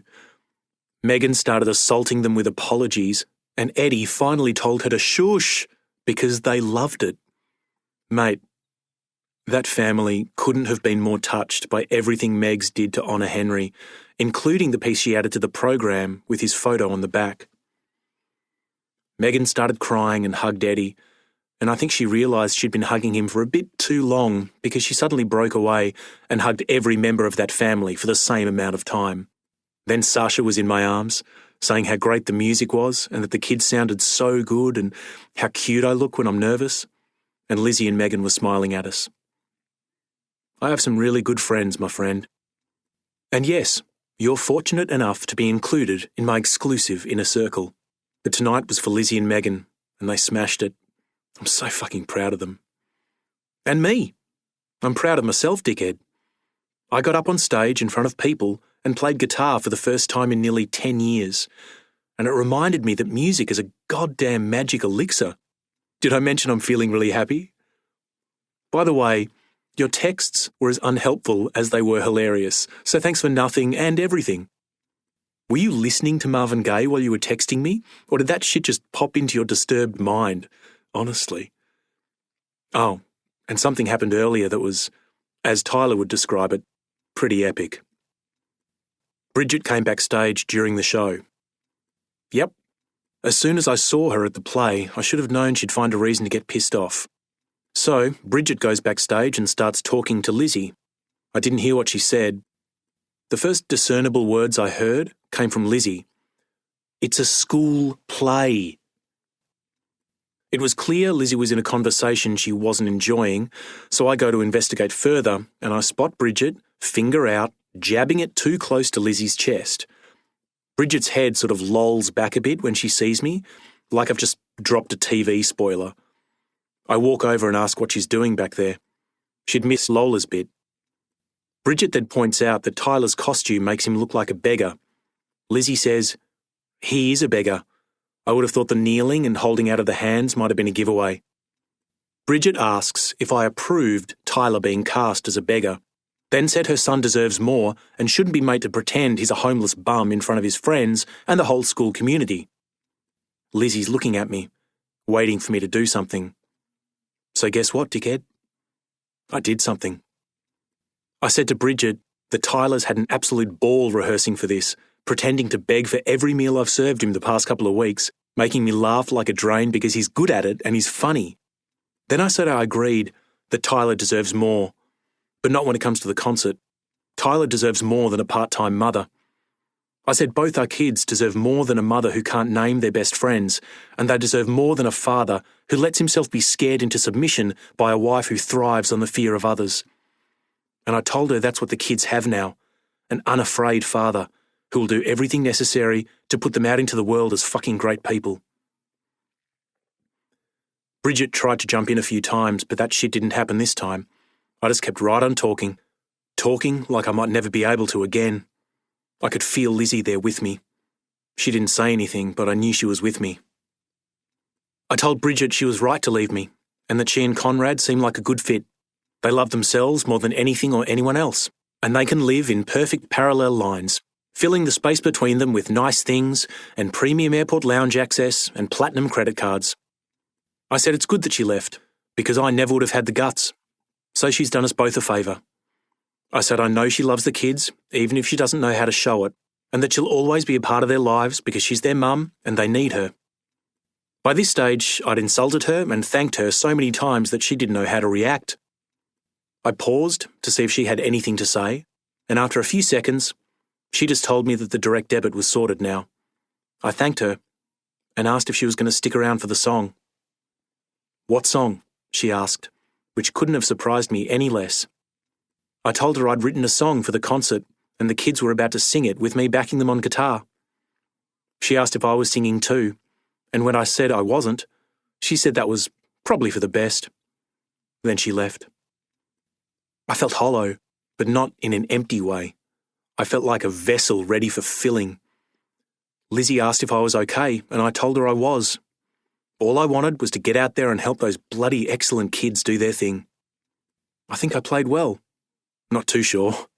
But everyone clapped at the end, and the kids beamed and gave me a thumbs up or their rock-on gesture of choice. I watched them walk off stage feeling proud and happy and relieved and a little fuller. Today's been a shit fight, dickhead. But we all won our battles in the end. S. X. 19th of December. Review: A Christmas Carol by Charles Dickens, adapted by Sasha Jeffers. So, last night, I left Daddy Dearest in front of the telly and took the girls to Bay Tree Primary's junior Christmas concert. I have to admit, I was slightly dubious when I heard it was an adaptation of Charles Dickens' A Christmas Carol, especially with its outdated and politically incorrect representation of persons with physical disabilities. However, credit where credit is due. The concept was simple but effective, and it was obvious that the show had been clearly thought through, from costumes to props, music, lighting, and performance. There were a few bumps. I was horrified at one point to hear a curse word fly out of a child's mouth, not to mention from the show's director, Megan Wiley, when her expletives from backstage were amplified through the school hall. But overall, the audience seemed to enjoy it. The students had plenty of time to shine, and the musical accompaniment, provided by Bay Tree parent Sam Hatfield, was a highlight, especially the final song, Have Yourself a Merry Little Christmas. The show was dedicated to the memory of Bay Tree Primary's lollipop man, Henry, who passed away earlier this year, and I think he would have been very proud of the school he dedicated so much of his time to. Earlier this year, I expressed my dismay at the Bay Tree community's lack of compassion when Henry passed away, so I was pleased to see that they have pulled their socks up and gone some way to rebuilding their sense of responsibility, care, and empathy. If this Christmas concert is anything to go by, they definitely seem to be on the right track. A great night out, even without wine. Cody Fletcher, author of the Mother Unfolding blog. Epilogue. It was past midnight, officially Christmas. And even though I knew I'd regret it in the morning when Max jumped on our bed at 5 a.m. screaming, "Santa came!" I didn't want to go to bed yet. The house was silent. Not a creature was stirring and all that, and the 5 most important people in my world were fast asleep, while I lay outside, breathing in the warm night air, sipping my wine and enjoying the calm before the festive storm to come. Greg and I had stayed up late, placing presents under the tree, chomping on biscuits and carrots, and pouring half the milk down the sink, as per our usual Christmas Eve routine. Then we had one last glass of wine together, as we watched the runner-up of some TV talent show attempt to turn Silent Night into a pop ballad on Carols by Candlelight. "Merry Christmas, buddy," Greg had said, leaning over to kiss me. "Merry Christmas," I said, kissing him back. After Greg went to bed, I took my wine into the backyard, lay down on our striped banana lounge, stared up at the clear night sky, and thanked the stars for my family, my friends, and my life. After the past 6 months, I owed the universe a bit of gratitude. I thought about how much I was looking forward to seeing Melissa and her family. They were coming to our place for a Boxing Day barbecue. I was nervous about seeing her again and meeting her family for the first time, but they were good nerves. Sam, Megan and the kids were coming too. I'd asked Sam if he wanted to bring Sasha, but he said he'd rather just bring Lola and Tyler. We've decided to just be mates, he told me on the last day of school. I was disappointed. Megan and I so wanted Sam to be happy and have someone ace like Sasha in his life. And sex. We both really wanted him to have loads of sex. That's friendship. It's cool, Sam said. I'm just getting a handle on being single, a single dad. And I've developed a pretty big crush on my guitar again, so I reckon for now it'll just be me, my kids, and a lot more music for all of us. Megan did a loud cough. And my friends, Sam added. I'll squeeze my friends in there somewhere. What about Eddie? I'd asked Megan. Do you want to bring him? Absolutely not, Megan said. We haven't even had a proper date yet. I'm not bringing him to your house so you can fill him with beer and unleash the Spanish Inquisition. I would never in a million... Megan and Sam stared. Yeah, all right, I said, shrugging. I totally would. I'd make the poor guy sing like a bird. You're very scary, Sam said. But would you hurry up and go on a date already? I implored Megan. Megan said she wanted to take it slow with Eddie. I knew that she was protecting herself, which was understandable, but any fool could see they were a good fit. Megan had agreed to let him help her sell Chill in the new year, so at least they were getting in bed together in a business sense. So it would just be Sam, Megan and the kids coming along on Boxing Day to meet my oldest friend and her family, which was fine. Lola wanted to wear her costume from the play. She'd been grieving ever since it finished, so I'd made Stella promise to wear hers too, in solidarity. No one had seen or heard from Rick since the night of the concert.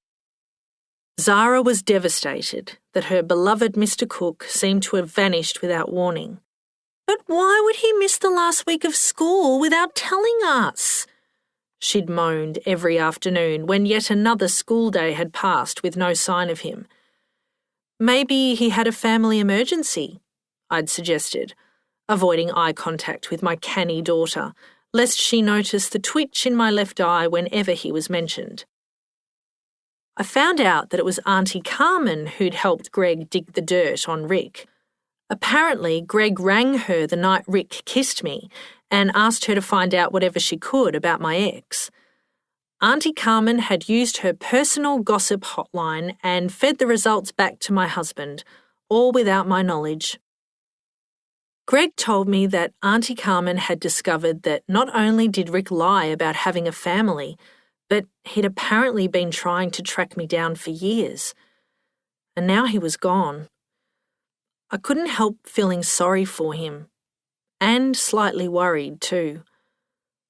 I've done it again, I'd cried to Greg the day after the concert. I've broken his heart all over again. You've done nothing, Greg assured me. He's a grown man, and he has to work out how to deal with his own shit in his own way. You're not responsible for him, buddy. Since then, I'd promised myself that I'd let it go. The past. All that pain, guilt and shame. I'd spent the better part of my life defining myself by that one event, that one thing I did when I was barely a grown-up. I've done a lot more since then. A lot.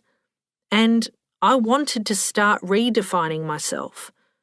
Not just by all the things I'd done up until now that filled me with pride and happiness, but by the things I'd do today and tomorrow, and on it goes. All that mattered to me now was my family, my friends, and my community. Max got an early Christmas present that he was pretty happy with. A couple of nights ago, we had pizza and watched Bend It Like Beckham. Max loved it, even though it was all girly. During the closing credits, I told him I'd enrolled him in the local soccer club starting next year.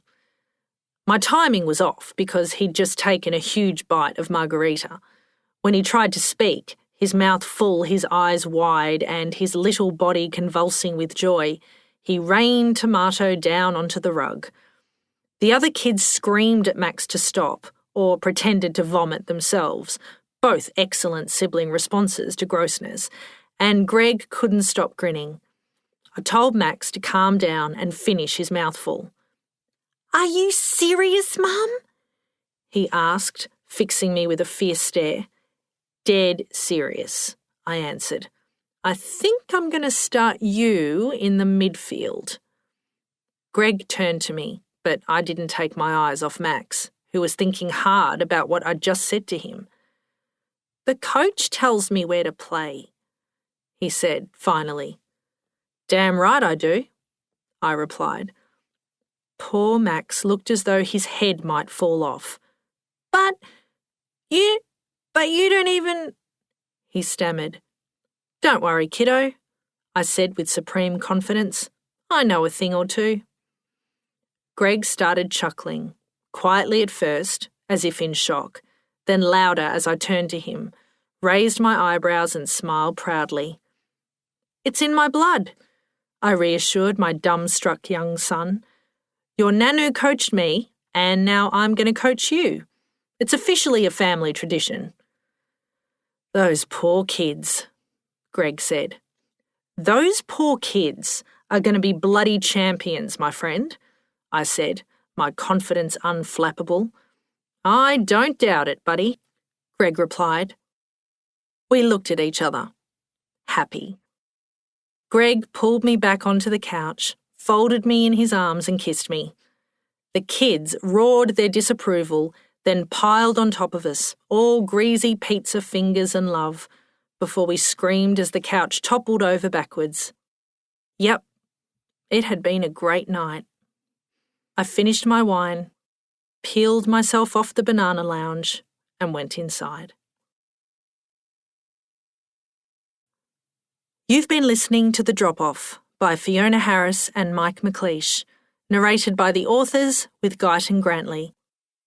Published by Wavesound Audiobooks, an imprint of W.F. Howes Limited.